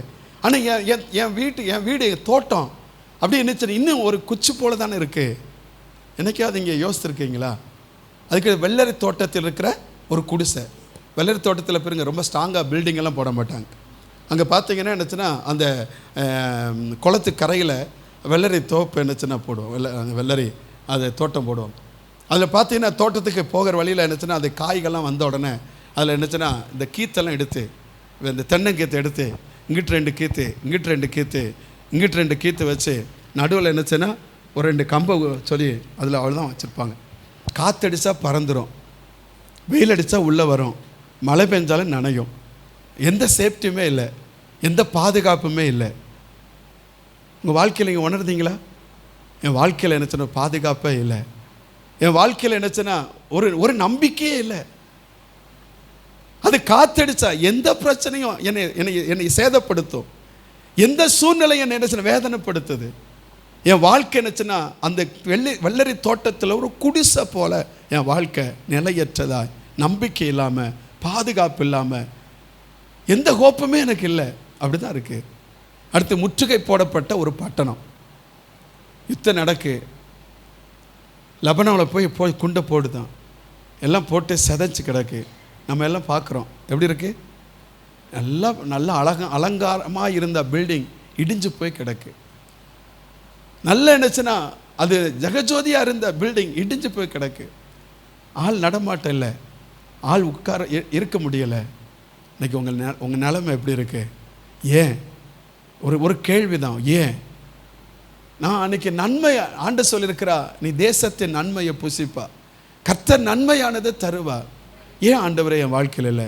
ஏன் என் வாழ்க்கை என்னச்சுன்னா நன்மையை பெற வேண்டிய வாழ்க்கை ஏன் திராட்சை தோட்டத்தில் குச்சி போலவும், வெள்ளரி தோட்டத்தில் ஒரு குடிசை போலவும், முற்றுகை போடப்பட்ட ஒரு பட்டணம் போலவும் என் வாழ்க்கை இருக்க ஆண்டவரே, என் குடும்பம் இருக்க ஆண்டவரே, என் வேலை, என் தொழில் அப்படி தானே இருக்க ஆண்டவரே. ஒரு விருத்தி இல்லையே, ஒரு பெருக்கு இல்லையே, ஒரு ஆசீர்வாதம் இல்லையே, நான் என்ன செய்வேன் ஆண்டவரே? இன்றைக்கி ஒரு கலக்கத்தோடு வேதனையோடு வந்திருக்கீங்களா? இன்றைக்கி ஆவியானவர் உங்கள் கூட இடைப்படுவார். இன்றைக்கி ஆவியானவருடைய சத்தத்துக்கு உண்மையாக செவி கொடுங்க. உங்களுக்கு இந்த மாதத்தில் நன்மையை புசிக்க கர்த்தர் கிருபையை தரும். அல்லேலூயா. இந்த மாதத்தில் அந்த நன்மையை நீங்கள் புசிக்க முடியும். எதிர்பார்த்திருக்கிற அந்த நன்மையை அடைய முடியும். எதிர்பார்த்திருக்கிற ஆசீர்வாதத்தை நீங்கள் பார்க்க முடியும். எதிர்பார்த்திருக்கிற நன்மையான வழிகள் உங்களுக்கு திறக்கப்படும். தடைகளை கர்த்தர் மாற்றுவார். அல்லேலூயா. கர்த்தருக்கு மகிமை உண்டா. 7ஆம் வசனத்தை பாருங்க. பட்டணம் எப்படி இருக்கிறதா? பாலா இருக்கிறதா? உங்கள் தேசம் பாலா இருக்கிறது. உங்கள் பட்டணம் அக்கினினால் சுட்டரிக்கப்பட்டு கிடக்கிறது. உங்கள் நாட்டை என்ன யார் கொண்டு போறாங்க? அந்நியர் உங்கள் கண்களுக்கு முன்பாக பட்சிக்கிறார்கள். அதான் என்ன சொன்ன, கிதியோனை பார்த்து கர்த்தர் சொன்ன, பராக்கிரமசாலியே, கர்த்தர் உம்மோடு கூட இருக்கிறார். அவன் என்ன சொன்ன, ஆண்டவரே நீர் எங்க கூட இருந்தா எங்களுக்கு ஏன் இந்த வேதனை? நாங்க விதைக்கிறோம், இன்னொருத்தன் என்ன சொன்னா எல்லாம் பிடிச்சிட்டு போயிட்டான். ஸ்தோத்திரம். விளைச்சல் வருது, அனுபவிக்க முடியல. பலன் வருது, அனுபவிக்க முடியல. இன்னொருத்தன் கொண்டு போயிட்டான் எனக்கு ஆகாரத்தையும் மிருக ஜீவன்களையும். ஸ்தோத்திரம். எங்களுடைய இருக்கிற எல்லாவற்றையும் என்னச்சுன்னா சத்துரு கொண்டு போயிட்டான். நாங்கள் சிறுமைப்படுத்தப்பட்டோம். அவன் எங்களுக்கு விரோதமாய் வந்து எங்களை முற்றுகை போட்டு விட்டான். ஏன்? ஆண்டவர் எங்க கூட இருந்தா எதுக்கு வரும் அப்படின்னு கேட்டான். கர்த்தர் அவனை பார்த்து சொன்னாரு, நீ அதெல்லாம் நினைக்காதப்பா, வருவதற்கான அந்த காரணம் என்ன தெரியுமா? அது உன் கை தான். நீ சரியில்லை, உன் ஜனம் சரியில்லை. ஆனால் ஆண்டவர் சொன்ன, ஒரு மனுஷன் கர்த்தருக்கு உண்மையாக இருந்தனால அவனை கொண்டு அந்த பட்டணத்தையே நாசம் பண்ணி நினைச்சுன்னா அந்த மீதியான ஜனத்தை ஒரு மனுஷனை வச்சு கர்த்தர் முறியடித்தார். அவர் அப்படி வல்லமையுள்ள தெய்வங்க. ஸ்தோத்திரம். அற்புதம் செய்ய அவரால் முடியும். உங்க சம்பாத்தியம், உங்க நினைச்சின சுதந்திரம், உங்க நன்மை உங்க கண்களுக்கு முன்பாக அந்நியர்கள் பட்சிக்கிறார்கள். அது அந்நியரால் கவிழ்க்கப்பட்ட பால் தேசம் போல கிடக்கிறது. ஸ்தோத்திரம். இன்னைக்கு நாம் அனுபவிக்க வேண்டியதை நாம் என்ன அனுபவித்து மகிழ்ச்சி அடைய வேண்டியதை, சந்தோஷப்பட வேண்டியதை நம்ம கண்ணுமுள்ளான அந்நியன் நினைச்சுனா அதை அபகரித்து நினைச்சு நாம சந்தோஷப்படுதான். இன்னைக்கு கர்த்தர் இந்த நிலைமையை நம்ம விட்டு மாற்றுவாரா? இந்த நிலைமை மாற இஸ்ரேல் ஜனங்க என்ன செஞ்சாங்க? நம்மளும் சில அப்படி தான் செய்கிறோம்.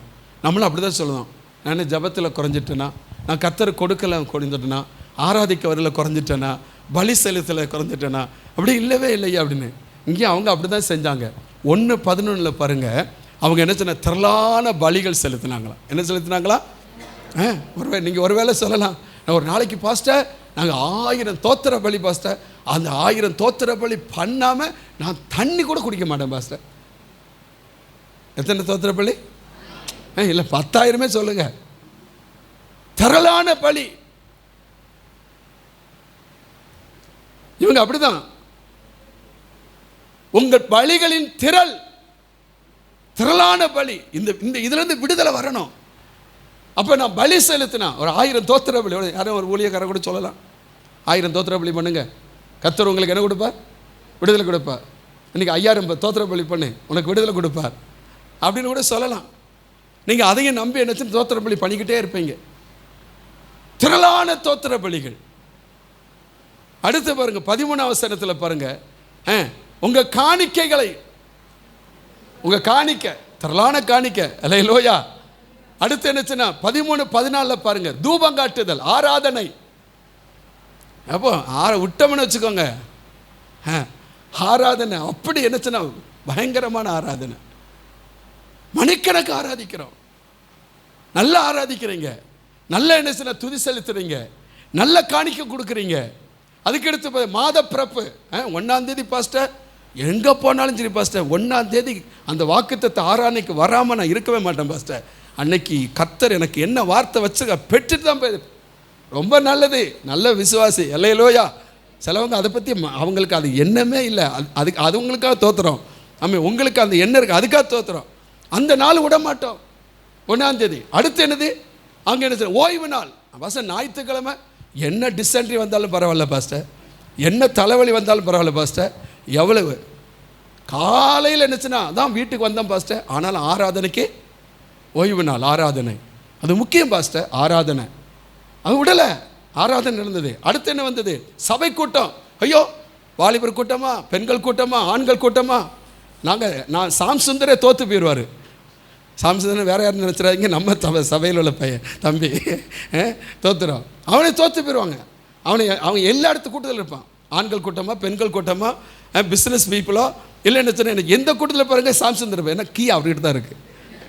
வேறு நீங்கள் தப்பாக நினச்சிடாதீங்க, எல்லாம் அவர் வந்துடுவார், எல்லா கூட்டத்தில் இருப்பார். அதை மாதிரி நீங்கள் அதை கட்டலும் கில்லாடிகள். எல்லா கூட்டத்துக்கும் நீங்கள் என்னத்துங்க, கூட்டத்தில் எல்லா ஒரு கூட்டம் விட மாட்டேன் பாஸ்டர். அதுக்கடுத்து என்னச்சுன்னா இது மட்டுமா கூட்டம். 15ஆம் வசனம் சொல்லுது, என் கைகளை விரித்து அவரை நோக்கி என்ன செய்யலாம், கைகளை விரித்து என் கண்களை விட்டு மறைக்கிறேன். நீங்கள் மிகுதியா ஜபம். என்ன ஜபம்? ஐயோ, கொஞ்சம் நெஞ்ச ஜபமா விட்டா போதும்ல. அமைஸ்தோத்திரம் நீங்கள் ஆரம்பித்து என்னச்சுன்னா கன்னியாகுமரியில் ஆரம்பிச்சிங்கன்னா காஷ்மீரில் முடித்து அமைஸ்தோத்திரம், அங்கேருந்து இங்கிட்டு சைடில் போயிட்டு இங்கிட்ட இருக்கேன், ராஜஸ்தானா, பஞ்சாப் போயிட்டு இங்கிட்ட எங்கே இருக்கேன், எங்கே நாகாலாந்தா, மிசோராமா, என்னண்ணா அண்ணனுக்கு தான் தெரியும், என்ன கல்கத்தா இல்லை.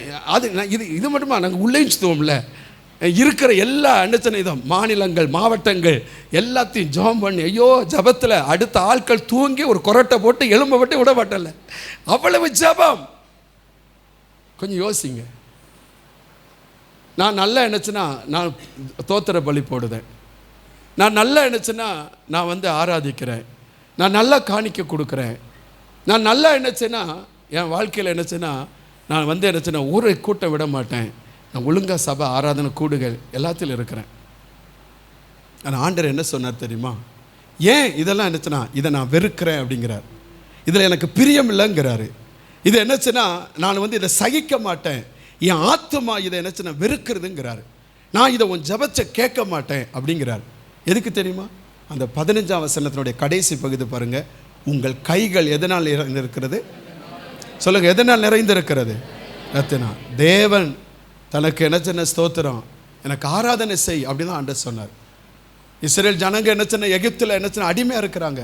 அந்த ஜனங்களை பார்த்து 5:1 யாத்திரா 5:1 பாருங்க, ஆண்டவர் மோசையை பார்த்து சொன்னார், இந்த ஜனத்தை எனக்கு ஆராதிக்க விட சொல்லி அழைச்சிட்டு வா போ.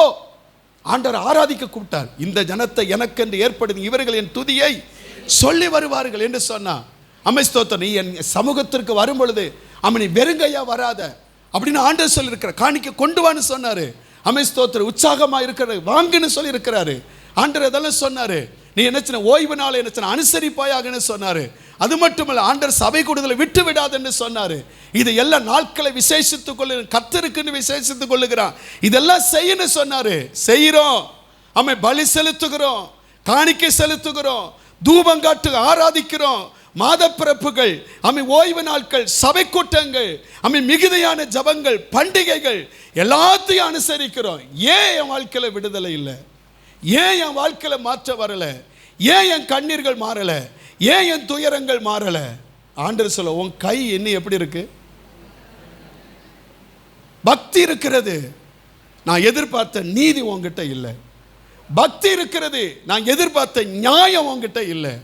பக்தி இருக்கிறது, எல்லாம் நீ பயின்ற எல்லா காரியங்கள் பக்தியா இருக்கிறது, ஆனா நான் எதிர்பார்க்கிற காரியம் உங்ககிட்ட இல்லை. உள்ளான நிலைமையில நல்ல பக்தியாக இருக்கிற, ஆனால் அந்த வெளியா தோற்றத்தில் எல்லாம் பக்திமான் மாதிரி இருக்கிற, ஆனால் உள்ளான நிலைமையில் எப்படி இருக்கிற? அக்கிரமம் நிறைந்து, பாவம் நிறைந்து, அவரை துக்கப்படுத்துகிற நபராய் நாம் இருக்கிறோமா? கொஞ்சம் யோசித்து பாருங்க. ஆண்டவர் நம்மகிட்ட எதிர்பார்க்கிற காரியம், தேவன் தனக்கு ஆராதனை செய்யும்படி தான் ஜனங்களை அழைத்து வந்தார். அந்த ஜனங்களை பார்த்தா என்னச்சுன்னா, வனாந்தரத்தில் இருக்கிற ஜனங்க, அவங்கள பார்த்தா காணிக்க கொண்டு வா ஆசாரிப்பு கூடாரம் கட்ட அப்படின்னு ஆண்டவர் சொன்னான்.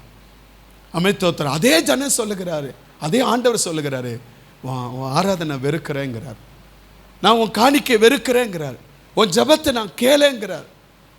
என்னை நோக்கி இரவும் பகலும் கூப்பிடுகிற பிள்ளைகளுக்கு நான் உடனே பதில் கொடுப்பேன்னு சொன்னார்ல, ஆனால் அவர் கொடுக்கலையே. ஏன்?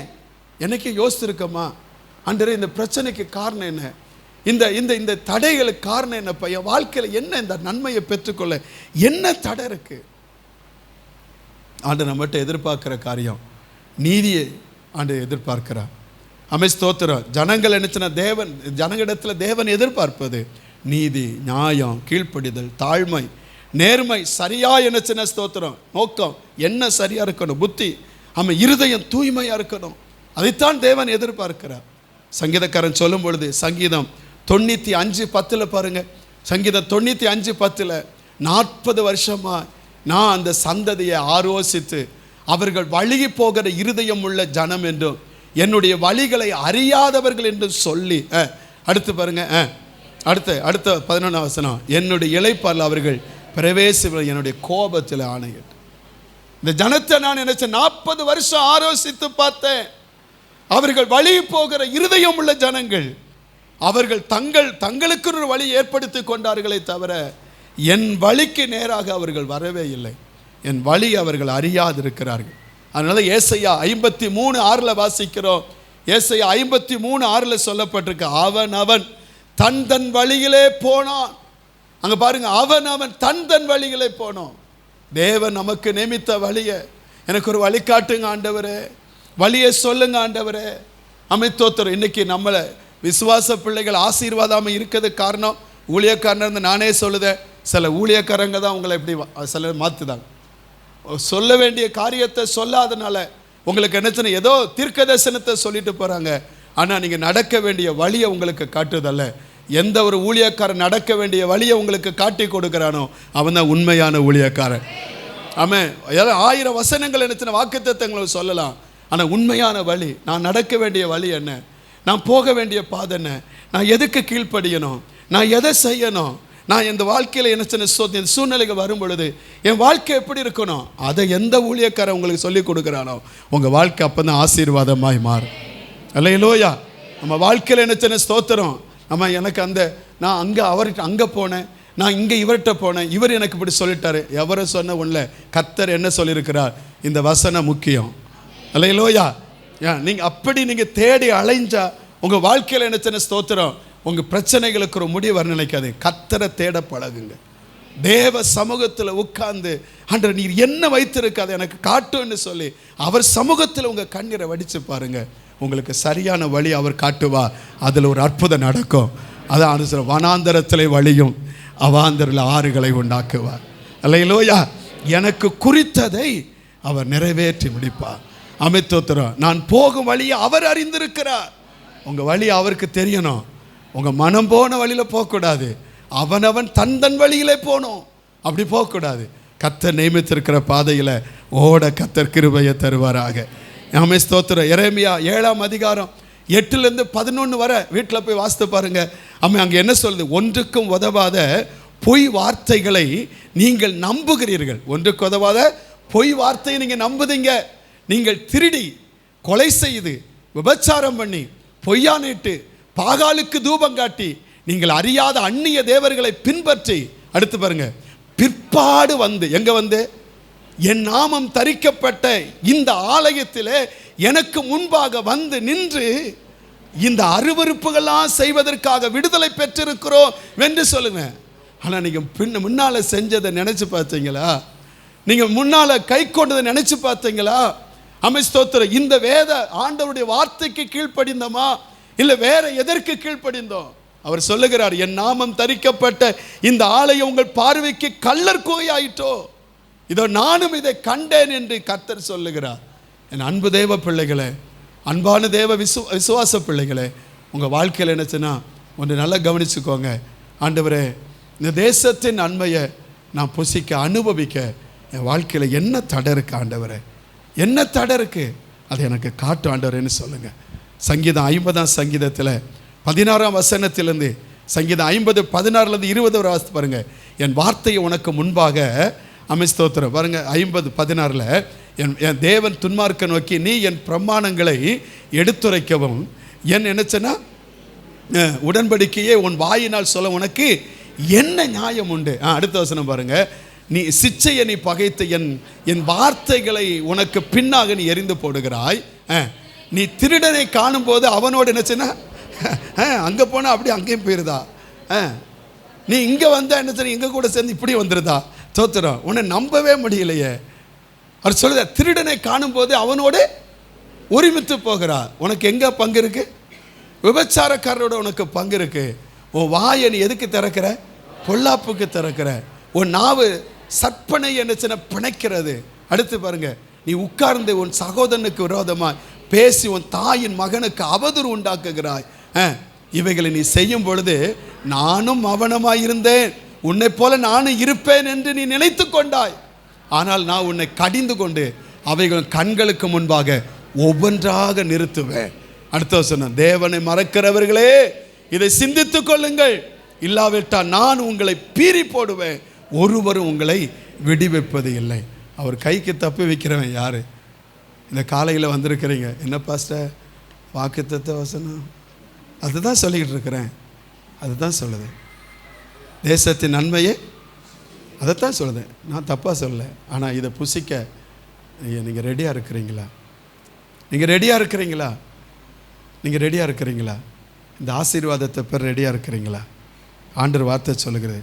நம்முடைய பாவம் என்ன செய்ய தெரியுமா? நம்ம பாவம் தேவனை விட்டு நம்மளை பிரிச்சிருதான். ஏசாயா 59:2 பாருங்கள், ஏசாயா 59:2 பாருங்கள். நம்ம செய்கிற பாவம் என்ன செய்தான்? உங்கள் அக்கிரமங்களை உங்களுக்கும் உங்கள் தேவனுக்கும் நடுவாக என்ன உண்டாயிட்டு பிரிவு. உங்கள் பாவங்களை அவர் உங்களுக்கு செவி கொடாதபடிக்கு அவருடைய முகத்தை உங்களுக்கு என்ன செய்யுது? மறைக்கிறது. இந்த பாவம் என்ன செய்கிறது? இன்னும் எரேமியா 5:25 பாருங்க. எரேமியா 5:25, உங்கள் அக்கிரமங்கள் இவைகளை விலக்கி உங்கள் பாவங்கள் உங்களுக்கு நன்மை வர ஒட்டாது இருக்கு. இன்னைக்கு அந்த தடை மாறணும். உங்களுக்கு தெரியும், நீங்கள் எங்கே நிற்கிறீங்க அப்படின்னு தெரியும். உங்கள் பல்ஸ் என்னென்னு உங்களுக்கு தெரியும். ஆண்டருக்கு அடுத்து உங்களுக்கு தெரியும். தெரியுமா தெரியாதா? என்ன ஒரு மாதிரி இருக்கிறீங்க? தெரியுமா தெரியாதா? நீங்கள் யாருன்னு உங்களுக்கு தெரியாத இல்லை? இல்லை, நானும் என் கண்ட்ரோலில் இல்லை பாஸ்டர். தெரியுதா தெரியலையா? இன்னைக்கு நீங்கள் எதை விடணுமோ அதை விடணும், எதை விட்டு வெளியே வரணுமோ அது வந்துடணும். எதில் என்னச்சுன்னா அவன் நீங்கள் கீழ்ப்படியணுமோ அதை கீழ்ப்படிஞ்சிடணும். அதை நீங்கள் செஞ்சிட்டிங்கன்னா இன்றைக்கி அற்புதத்தை நீங்கள் பார்ப்பீங்க. நீங்கள் அல்லலே வராதுன்னு தெரியும். இதே தேசத்தின் நன்மைன்னு சொல்லி ஒரு அடி அடிச்சுன்னு வச்சுக்கோங்க, நீங்கள் 2 துள்ளி 4 சேரை உடச்சிருவீங்கன்னு அதையும் தெரியும் எனக்கு. தோத்துறோம். இன்னைக்கு உங்கள் நன்மை வேணுமா வேண்டாமா? வேணுமா வேண்டாமா? அப்போ ஆண்டவர் சொல்ல, நன்மை வேணால் என்ன செய்யணும்? நம்ம வாஸ்தம் பாருங்கள். அதே என்னச்சுன்னா அந்த ஏசாயா 1:19 பாருங்கள், நீ மனம் பொருந்தி செவி கொடுத்தார். ஏசாயா 1:19, நீங்கள் மனம் பொருந்தி. முதல்ல என்னச்சுன்னா ஒரு மனம் மாற்றம் நமக்கு வரணும். அல்லேலூயா. உண்மையாக மனமாற்றம் வரணும். ஏசாயா 55:7 பாருங்க. ஏசாயா 55:7 பார்க்குறோம். துன்மார்க்கன் தன் வழியையும் அக்கிரமக்காரன் நினைவுகளையும் விட்டு கர்த்தரிடத்தில் திரும்ப கடவன், அவர் அவன் மேல் மனதுருகுவார். நம்முடைய தேவனிடத்திற்கே திரும்ப கடவன், அவர் மன்னிக்கிறதற்கு எப்படி பெருத்தவரா? தயபெருத்தவராயிருக்கிறார். அல்லேலூயா. நம்ம தோத்திரம். நம்முடைய வழிகளை விட்டு நீங்க ரிட்டர்ன் பேக், தேவன் பக்கம் நீங்க திரும்பி வாங்க, மறுபடியும் திரும்புங்க ஆண்டவர் பக்கம். இதுவரையும் நீங்க போகிற வழி உங்களுக்கு ஆசீர்வாதம் இல்லை தெரியுது. ஆண்டவர் பக்கம் திரும்புங்க. ஆண்டவரே என்ன செய்யணும்ப்பா, வழி காட்டுங்க, கரம் பிடிச்சு என்னை நடத்துங்கப்பா, கரம் பிடித்து நடத்துங்க, நீங்கள் நடத்துங்கப்பா. நல்லா கவனிங்க. இஸ்ரவேல் ஜனங்க வனாந்தரத்தில் இருக்கிறாங்க.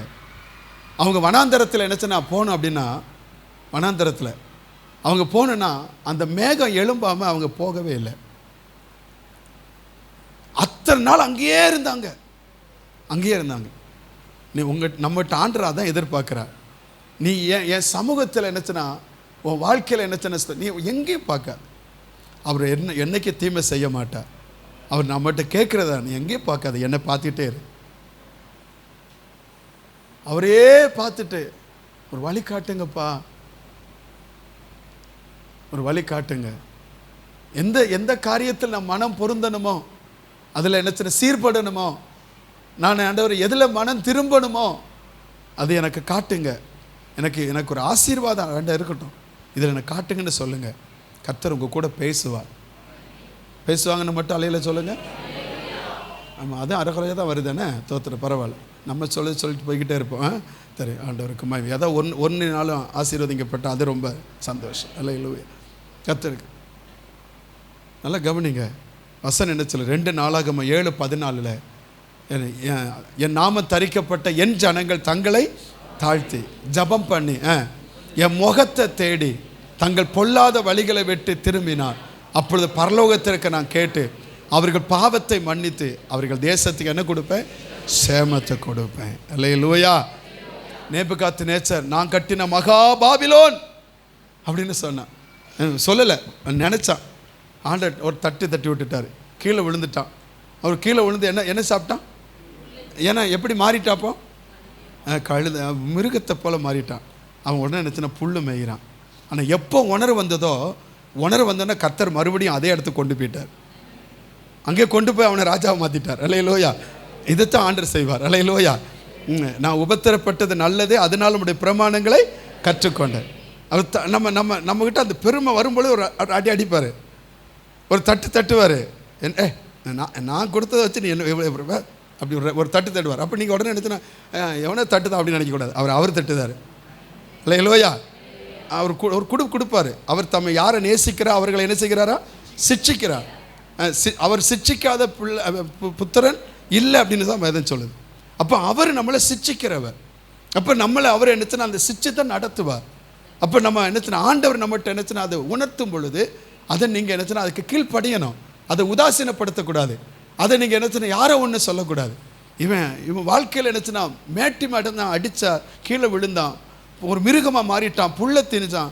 ஒரு நாள் உணர்வு வந்துட்டு ஐயோ அப்படின்னு பார்த்தான், மறுபடியும் தூக்கிட்டார். அலையில சொல்லுங்க. அலையிலோயா. மேலே வேண்டாம், மறுபடியும் அவனை அதே இடத்துல வச்சுட்டார். நீங்கள் சில நேரத்தில் உங்களுக்கு காகம் வராமல் போயிடுது. என்ன காகம் வராமல் இருந்தால் நமக்கு என்ன? கர்த்தர் வார்த்தை வருது இல்லை. காகம் வராமல் இருந்தால் தப்பு இல்லை, ஆனால் கர்த்தருடைய வார்த்தை வராமல் இருந்தால் தான் தப்பு. விளங்கலையா? ஏன்னா காகம் வராமல் இருந்தால் அது முடிஞ்சிட்டு அதோட. ஆனால் கர்த்தர் வார்த்தை வந்தால் அடுத்த இடத்த சொல்லுவார். அதை மட்டும் விட்டுறக்கூடாது. அது எப்போ மறையும்னு சொன்னால் அவருக்கு விரோதமாக நம்ம செயல்படும் பொழுது, அவருக்கு கீழ்ப்படியாமல் போகும் பொழுது அப்போ தான் வரும். அப்போ நம்ம என்ன சின்ன ஸ்தோத்திரம், அவருக்கு நம்ம உண்மையாக ஒப்பு கொடுத்துட்டோன்னா, அவர் காகம் வராமல் இருந்தாலும் அது தடைப்பட்டாலும் அவர் என்ன சொல்லுவார்? மகனே, இன்னொரு வழி இருக்கு, நீ போ, உனக்காக ஒன்று ஆயத்தப்படுத்தி வச்சிருக்கிறேன் அப்படின்னு சொல்லுவார். சூடு இல்லை, சொரணு இல்லை. அல்லையில சொல்லுங்க, நல்லா சொல்லுங்க. இளைய குமாரன் அப்பாட்டிருந்து எல்லாத்தையும் சொத்தெல்லாம் பிரிச்சுட்டு துன்மார்க்கமாக ஜீவனம் பண்ண தூர தேசத்துக்கு போயிட்டான். போய் நல்லா சாப்பிட்டு நல்லா என்னச்சுன்னா கொளுத்துட்டான். கொளுத்த உடனே என்னச்சுன்னா அவன் பக்கத்தில் இருக்கிறனால இவனை கொழுக்க வச்சுட்டு போயிட்டான். இவன் மெலிஞ்சிட்டான். இப்போ ஒரு நாள் உணர்வு வருது, தவிடு கூட கிடைக்கல. உணர்வு வந்த உடனே எங்கள் அப்பா வீட்டுக்கு போவேன், பரத்துக்கு விரோதமாக எங்கள் அப்பாவுக்கு விரோதமாக பாவம் செஞ்சுட்டேன், நான் போய் உங்கள் பிள்ளை இல்லைன்னு சொல்லி எங்கள் அப்பாட்ட வேலைக்காரனாக இருக்க நான் போவேன். உணர்வடைஞ்சு வந்தான். உணர்வு உள்ளவனுக்கு தான் மறுபடியும் பிள்ளைங்கிற ஸ்தானத்தை கொடுத்தா. அல்லேலூயா. பேதுரு ஆண்டவர் என்ன மறுதளித்தான், சபித்தான், சத்தியம் பண்ணினான். நான் அவர் எனக்கு தெரியாதுன்னு சொன்னான். ஒரு பார்வை அவர் பார்த்தார் பாருங்க, அவன் உடனே மனம் கசந்து அழுது உடனே ஆண்டவர்கிட்ட என்ன ஒப்பு கொடுத்தான். அவனைத்தான் எந்த வாக்குத்தத்தை சொல்லி சபை கட்டுவேன்னு சொன்னாரோ அவனை கொண்டு தான் மறுபடியும் கர்த்தர் தம்முடைய சபையை கட்ட அவனை பயன்படுத்த ஆரம்பித்தார். அல்லேலூயா. தாவீது இருதயத்துக்கு ஏற்றவன். ஸ்தோத்திரம். உன்னை காட்டிலும் உத்தமனாகிய ஒருவனை அந்த இடத்துல கொண்டு வருவேன்னு சொல்லி கர்த்தர் சவுலுக்கு சொல்லி ஆண்டவர் என்ன சாமுவேல் சொன்னார், அவன் இருதயத்துக்கு ஏற்றவன் அப்படின்னு சொன்னார். ஆனால் ஒரு தப்பில் விழுந்துட்டான். விழுந்த உடனே என்னச்சுன்னா அவன் எப்படி என்னச்சுன்னா கீழே விழுந்தாலும் மீசையில் மண் ஓட்டாத மாதிரி அவன் பெரிய சோத்துக்குள்ளே பூசணிக்காக ஒளிச்சு வச்ச மாதிரி தப்பு செஞ்சுட்டு ஒன்றும் தெரியாத மாதிரி வாயை தொடச்சிட்டு இருக்கான். ஆனால் அதான் அவன் வாயில் தெரியுதில்ல, அதில் வந்து மண்ணெல்லாம் ஒட்டியிருக்குல்ல, அதை பார்த்தாலே தெரியும், மூஞ்சை பார்த்தா தெரியாது. எல்லாம் என்னச்சுன்னா உடனே நாத்தான் தீர்க்கதரிசி ஆண்டவர் அனுப்பி விட்டார். இவன் உடனே கத்தியடு அடி பிடி அப்படிங்கிறான் பெரிய மாணவன். அவர் வேறு யாரும் இல்லடே நீ தாண்டே அப்படின்னா உடனே நான் 51ஆம் சங்கீதத்தை உட்காந்து எழுத ஆரம்பிச்சிட்டான். அல்லேலூயா. ஆண்டவரே சுத்த இருதயத்தை எனக்கு தாரோ, நிலைவரமான ஆவியை தாரோ, என்கிட்ட இருந்து பரிசுத்தாவை எடுத்துக்கொள்ளாம ஆண்டவரே அப்படின்னு சொல்லி கதற ஆரம்பிச்சிட்டான். ஆண்டவர் சொன்னா அவன் அதுக்கடுத்து ஒரு பொல்லாப்பு எனக்கு விரோதமாக செய்யலை, அதான் என் இருதயத்துக்கு ஏற்றவன். இன்றைக்கி ஆண்டவருக்கு நீங்கள் மனம் பொருந்த ரெடியாக இருக்கிறீங்களா? ஆண்டவர் உங்களை துக்கப்படுத்தின இடம் இதுப்பா, உங்கள் வேதனைப்படுத்தினது இடம்ப்பா, உங்கள் கீழ்ப்படியாமல் போன இடம் இதுப்பா, இன்றைக்கி நான் ஒப்பு கொடுக்குறேன்னு சொல்லுங்கள். அதில் இன்னும் சொல்லலாம். அதில் பார்த்தீங்கன்னா 1:10 நீங்கள் வாசித்து பார்த்தீங்கன்னா கர்த்தருடைய வார்த்தையை கேளுங்கள், அவருடைய சத்தத்துக்கு அவருடைய வசனத்துக்கு நீங்கள் செவி கொடுங்கள் அப்படின்னு சொல்லப்பட்டிருக்கு. ஆண்டவருடைய வசனத்துக்கு எங்கே கீழ்ப்படியாமல் இருந்தோம் அதுக்கு உண்மையாக கீழ்ப்படிங்க. வேதம் சொல்லுகிறது, என் வசனத்துக்கு நடுங்குகிறவனையே நான் நோக்கி பார்ப்பேன். அல்லேலூயா. என் வேதத்தின் மகத்துவத்தை அவங்களுக்கு எழுதி கொடுத்தேன், அவர்கள் அதை மறந்தாங்க, அந்நிய காரியமாக எண்ணினாங்க. ஸ்தோத்திரம். அவங்கள நான் நினச்சினா மறந்த மட்டல, அவன் பிள்ளைகளும் மறந்துட்டேங்கிறாரு. ஸ்தோத்திரம். அடுத்து நீங்கள் பார்த்தீங்கன்னா 1:16 ஆண்டவர் சொன்னார். 1:16 நீங்கள் பார்த்தீங்கன்னா உங்கள் உங்கள் உங்கள் உங்கள் கைகளை கழுகி என்ன செய்யுங்க, சுத்திகரித்து கொள்ளுங்க. உங்களை கழுகி நீங்கள் சுத்தமாக்குங்க. ஸ்தோத்திரம். எதனால் சுத்தமாக்கப்படணும்? மாசற்ற அவருடைய ஆட்டுக்குட்டியாய ரத்தமாய இயேசுவின் ரத்தத்தினால் கழுகப்பட ஒப்பு கொடுங்க. அல்லேலூயா. ஸ்தோத்திரம். பாவம் கழுகி ஸ்தோத்திரம் ஆண்டவருடைய ரத்தத்தினால் கழுகப்பட, அப்படி வசனத்தினால் கழுகப்பட, அப்படி ஆவியினால் கழுகப்பட, ஸ்தோத்திரம் ஞானஸ்தானத்தினாலும் கழுகப்பட உங்கள் வாழ்க்கையை ஒப்பு கொடுத்து பாருங்க. ஆண்டவரே என்னை கழுகுங்கப்பா, என்னை சுத்திகரிங்கப்பான்னு சொல்லுங்க. அது மட்டுமல்ல 1:16 வாசிக்கிறோம், தீமை செய்தலை விட்டு ஓயுங்கள் என்று சொன்னான். இதுவரையும் உங்கள் மனசில் என்ன செய்ய, யாருக்காவது தீமை செய்ய நினைச்சிங்கன்னா உங்கள் சத்துருக்களுக்கும் அதை செய்ய நினைக்காதீங்க. எல்லாத்துக்கும் நன்மை செய்யணும் அப்படிங்கிற எண்ணத்தை ஆண்டவர் எனக்கு தாருன்னு சொல்லுங்கள். என் மனசார யாருக்கு நான் தீமை செய்யக்கூடாதப்பா, எனக்கு அந்த நன்மை செய்கிற அந்த எண்ணத்தை எனக்கு தாங்கப்பான்னு சொல்லி தீமை செய்தை விட்டு ஓய்ந்து அது நன்மை செய்யுங்க. 17ஆம் வசனத்தில் 1:17 நன்மை செய்யுங்கள். அல்லேலூயா. நன்மை செய்ய படியுங்க. நேரம் இல்லாதனால எல்லாம் முடிச்சுட்டே போகிறேன். 1:17 வாசிக்கிறோம், நியாயத்தை தேடுங்க. நன்மை செய்து எதை தேடுங்க? நியாயத்தை தேடுங்க. அடுத்து எடுத்துன ஒடுக்கப்பட்டவர்களை ஆதரித்து திக்கற்ற பிள்ளை நியாயத்தையும் விதவையின் வழக்கையும் விசாரிங்க.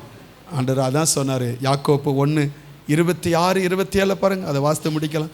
யாக்கோப்பு 1:26-27 பாருங்கள். 1:26 யாக்கோப்பு, உங்களில் ஒருவன் தன் நாவை அடக்காமல் தன் இருதயத்தை வஞ்சித்து தன்னை தேவ பக்தி உள்ளவன் எண்ணினால் அவனுடைய தேவ பக்தி எப்படி இருக்கும்? நல்லா கவனிக்கணும். நான் ஆராதிக்கிறேன், காணிக்கை கொடுக்குறேன், சபைக்கு வருகிறேன், கூட்டங்களுக்கு வருகிறேன், நான் ரொம்ப பலி செலுத்துகிறேன், இதெல்லாம் ரெண்டாவதான். இதை அங்கீகரிக்கப்படணும்னா உங்கள் வாழ்க்கை சரியாக மாறணும். அவர் நம்மகிட்ட எடுக்க நீதியை தேடுகிறார், நியாயத்தை தேடுகிறார். உங்கள் வாழ்க்கையில் நான் அதைத்தான் ஆண்டவர் எதிர்பார்க்கிறார். எது ஆண்டவருக்கு பக்தின்னு சொன்னார்? எது பக்தின்னு சொன்னார்? அந்த 26 பாருங்கள், 26 பாருங்கள். எது? உங்களில் ஒருவன் தன் நாவை அடக்கும், தன் இருதயத்தை தன்னை தேவ பக்தி உள்ளவன் என்று என்ன, நான் ரொம்ப ஜெபிக்கிறேன், நல்லா கொடுக்குறேன், நல்லா நினைச்சு நான் ஊழியம் செய்கிறேன், நல்லா அப்படின்னு, அதெல்லாம் தேவ பக்தி, அது வீண். அடுத்து ஆண்டவர் சொல்லுகிற பாருங்க, உங்க வாழ்க்கை மாறணும். அடுத்து திக்கற்ற பிள்ளைகளும் விதவைகளும் படுகிற உபத்திரத்தில் அவர்களை விசாரிக்கிறதும், உலகத்தால் உங்களை கரைபடாமல் தன்னை காத்து கொள்ளுகிறோமே பிதாவாகிய தேவனுக்கு முன்பாக மாசு இல்லாத சுத்தமான நன்மை செய்ய படியுங்கள். அல்லேலூயா. செய்யத்தக்கவர்களுக்கு செய்யுங்க. அதனால் என்ன சொன்னால் தேவதூர்களை நம்ம என்ன செய்யணும்? உபசரிக்க முடியும். உங்கள் வாழ்க்கையில் தீமை செய்ய நினைக்காதீங்க. மனசுக்குள்ளே இன்றைக்கி இருந்தால், யாரை குறித்தாவது ஒரு ஒரு ஒரு ஒரு கசப்பு உங்களுக்குள்ளே இருந்தால் இன்றைக்கி அதை உங்கள் வீட்டை எடுத்துருங்க. அதை எடுத்துருங்க. கர்த்தர் மேல் நம்பிக்கை வரட்டும். அதெல்லாம் எந்த காரியத்துக்கு நான் கீழ்ப்படியாமல் இருந்தேன், கீழ்ப்படிங்க. ஒன்று அதை பற்றி யோசிக்காதீங்க. ஒருவேளை என்ன சின்ன ஸ்தோத்திரம் உங்கள் வாழ்க்கையில் நீங்கள் ஒருவேளை இதை நான் செய்வேன் ஆண்டவரேன்னு சொல்லி அதை செய்யாமல் இருந்தால் அதை நீங்கள் தைரியமாக களத்தில் இறங்குங்க. ஐயோ நான் என்ன செய்வேன் அப்படின்னு நினைக்காதீங்க. தைரியமாக அதுக்கு கீழ்ப்படிதற்கு ஒப்பு கொடுங்க. அதனால இந்த உலகத்தில் இன்றைக்கி இருக்கிற சில ஆசீர்வாதங்கள் உங்களை விட்டு போகும் அப்படின்னு உங்களுக்கு தெரிஞ்சால் நான் சொல்லுவேன், நீங்கள் இழந்ததை 100 1000 கோடித்தனையும் கொடுக்க அவரால் முடியும். இல்லையா? நீங்கள் உங்கள் வாழ்க்கையில் கர்த்தருக்கு கீழ்ப்படிய வேண்டியதில் கீழ்ப்படிங்க. எதை விடணுமோ அதை விடுங்க. எதை உங்கள் வாழ்க்கையில் இன்றைக்கி சரிப்படுத்தணும் அதை சரிப்படுத்துங்க. எதை மன்னிக்கணுமோ அதை மன்னிங்க. எங்கே தாழ்மைப்படணுமோ அங்கே தாழ்மைப்படுங்க. எங்கே உங்கள் மனசுக்குள்ளே இருக்கிற நினச்சுன்னா அந்த தேவையில்லாத உங்கள் விருப்பத்தை மாற்றி தேவ விருப்பத்தை செட் பண்ணுங்க. ஆமே, உங்கள் இருதயம் கர்த்தருக்கு ஏற்ற இருதயமாய் மாறட்டும். சுத்த இருதயம் உள்ள இஸ்ரவேலுக்கு தேவன் நல்லவராக இருக்கிறார். மனம் பொருந்தி சொல்லுங்கள், மனம் பொருந்தி செவி கொடுத்தார் தேசத்தின் இந்த மாதம் புசிக்க போகிறோம். இன்றைக்கி புசிக்க போகிறோம். கம்யூனியன் இல்லை, இன்றைக்கி நன்மை புசிக்க போகிறோம். இன்றைக்கி நான் சொன்ன வார்த்தைக்கு கீழ்ப்படிந்து இந்த தேவ சத்தியத்துக்கு உண்மையாக கீழ்ப்படிந்து இந்த இடத்துலேருந்து உங்களுக்கு ஒரு வாழ்க்கையில் நன்மை நடக்கும். பாஸ்டர் இத்தனை வருஷம் ஆயிட்டு, பாஸ்டர் இத்தனை மாதம் ஆயிட்டு, பாஸ்டர் இத்தனை நாள் ஆயிட்டு, நடக்குமா? நடக்கும், நடக்கும், நடக்கும். இந்த வசனத்துக்கு கீழ்ப்படிந்து இந்த வசனத்தை கை கொண்டு மனம் பொருந்தி தேவனுக்கு முன்பாக உங்களை ஒப்பு கொடுத்துருங்க. நீங்கள் போகும்பொழுது உங்கள் வீட்டுக்கு போகும்பொழுது கூட அற்புதம் நடக்கும். நீங்கள் போய்கொண்டு இருக்கும்பொழுது அற்புதம் நடக்கும். இல்லை உங்கள் வாழ்க்கையில் இந்த வாரத்தில் அற்புதம் செய்வா. இந்த மாதம் கத்த சொன்னால் தேசத்தின் நன்மையை புசிப்பீர்கள். எல்லாம் கண்ண மூடி எல்லாம் அப்படி எழும்புங்க, எல்லாம் எழும்புங்க, எல்லாம் எழும்பி ஆமென் ஸ்தோத்திரம். கம்யூனியனுக்கு முன்னால் அதுலேயே நம்ம ஒப்பு கொடுக்குற மாதிரி எல்லாரும் ஆமென் ஸ்தோத்திரம் ஜெபம் பண்ணுவோம். எல்லாரும் வாயை திறந்து ஆமென் ஸ்தோத்திரம். நீங்கள் தான் ஜெபம் பண்ணணும். பேக்கு பைபிள் எல்லாம் இருக்கட்டும், அது பிற எடுத்துக்கலாம். யாரும் உங்கள் சீட்டை வந்து பிடிக்க மாட்டாங்க. இது முன்னே நீங்கள் எழும்புங்க, முதல்ல எழும்பி உங்களை ஒப்பு கொடுங்க, ஆண்டருக்கு ஒப்பு கொடுங்க. அதை அங்கே வச்சுட்டு என்ன சின்ன ஸ்தோத்திரம் உங்களை ஒப்பு கொடுங்க ஆண்டருக்கு. எல்லாம் நீங்களே ஆண்டருக்கு ஆமென் ஸ்தோத்திரம். சத்தம் வரணும் நான் விரும்பலை, ஆமென் ஸ்தோத்திரம். பெரிய ஆர்ப்பரிப்பு வரணும் அப்படி விரும்பலை. இன்றைக்கி நமக்கு நன்மையை அனுபவிச்சிடணும். அதை அனுபவிக்க என் வாழ்க்கை இருக்கிற தடை என்ன? இன்றைக்கி ஆண்டவரே என் வாழ்க்கையில் சில காரியத்தை கர்த்தர் உங்களுக்கு இந்த உணர்த்தினா இன்றைக்கி அதை அனுப்பினா அப்படியே ஆண்டவருக்கு ஒப்பு கொடுங்க. இன்றைக்கி ஒப்பு கொடுங்க, இன்றைக்கி ஒப்பு கொடுங்க, இன்றைக்கி ஆண்டவருக்கு அப்படி ஒப்பு கொடுங்க. எதுக்கு கீழ்ப்படியலை, எதை நம்ம உதாசீனப்படுத்தணும், எதை ஆண்டவருக்கு விரோதமான காரியத்தை நம்ம செஞ்சிட்டோம், அவரை துக்கப்படுத்தின காரியங்கள் எதுவாக இருந்தாலும் இன்றைக்கி ஆண்டவருக்கு ஒப்பு கொடுத்து, ஆண்டவரே என்னை அர்ப்பணிக்கிற ஆண்டவரே, என்னை அர்ப்பணிக்கிற ஆண்டவரே, என்னை அர்ப்பணிக்கிற ஆண்டவரே, ஹல்லேலூயா. நன்றி நன்றி ஆண்டவரே, நன்றி ஆண்டவரே, நன்றி ஆண்டவரே. எல்லாரும் அப்படியே ஆண்டவரை ஸ்தோத்திரம் பண்ணி அப்படியே ஒப்பு கொடுத்து எல்லாம் ஜெபம் பண்ணுங்க. எந்தெந்த காரியத்தில் கர்த்தர் சில மன்னிக்கிற காரியத்தை அம்மே ஸ்தோத்திரம் சொன்ன அதற்கு நான் ஒப்பு கொடுங்க, கீழ்ப்படிஞ்சிருங்க. அம்மே சில நீங்கள் டெடிகேட் பண்ணதற்கு ஆண்டவர் உங்களை வாழ்க்கையில் உணர்வை கொடுத்து அதுக்கு அப்படியே ஒப்பு கொடுத்துருங்க. அம்மே ஸ்தோத்திரம், ஹல்லேலூயா. சிலதை விட்டு விடுவதற்கு ஆண்டவர் உங்க கூட பேசினா அது உடனே நினைச்சு நீங்கள் சொல்லுங்க, ஆண்டவர் அதை விட்டு விடுகிறப்பான்னு சொல்லுங்க. அம்மே சில கசப்பு உங்களுக்குள்ளே இருந்துக்கிட்டே இருந்தா இன்னைக்கு அதை சொல்லுங்க, ஆண்டு அந்த கசப்பு இன்னைக்கு எடுத்து போடுங்கப்பா. அதை விட்டு எனக்கு விடுதலை எனக்கு வேண்டாம் ஆண்டவரே, நான் இன்னும் இந்த கசப்பு எனக்குள்ள வேண்டாம் ஆண்டவரே, அந்த வைராக்கியம் வேண்டாம் ஆண்டவரே. சொல்லுங்க சொல்லுங்க, உங்களை ஒப்பு கொடுத்து ஹல்லேலூயா. நான் பாவம் செய்தே உம்மை நோக செய்தே, நான் பாவம் செய்தே உம்மை நோக செய்தே, உம்மை நினையாமல் தூரம் போனே, நினையாமல் தூரம் போனே. என்னை மன்னியும் தெய்வமே, இந்த ஒரு விசை மன்னியுமே. இயேசுவே என் தெய்வமே, என்னே மனமிரங்கும். இயேசுவே என் தெய்வமே, என்னே மனமிரங்கும். உம்மை மாறுதளித்து பின் வாங்கி போனேன், உம்மை மாறுதளித்து பின் வாங்கி போனேன்.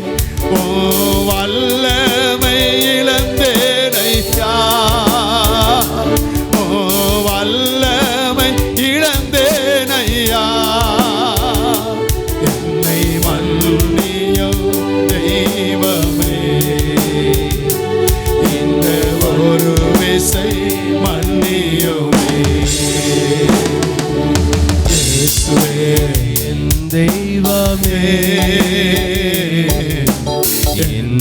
மேல் மனமிரங்கும்.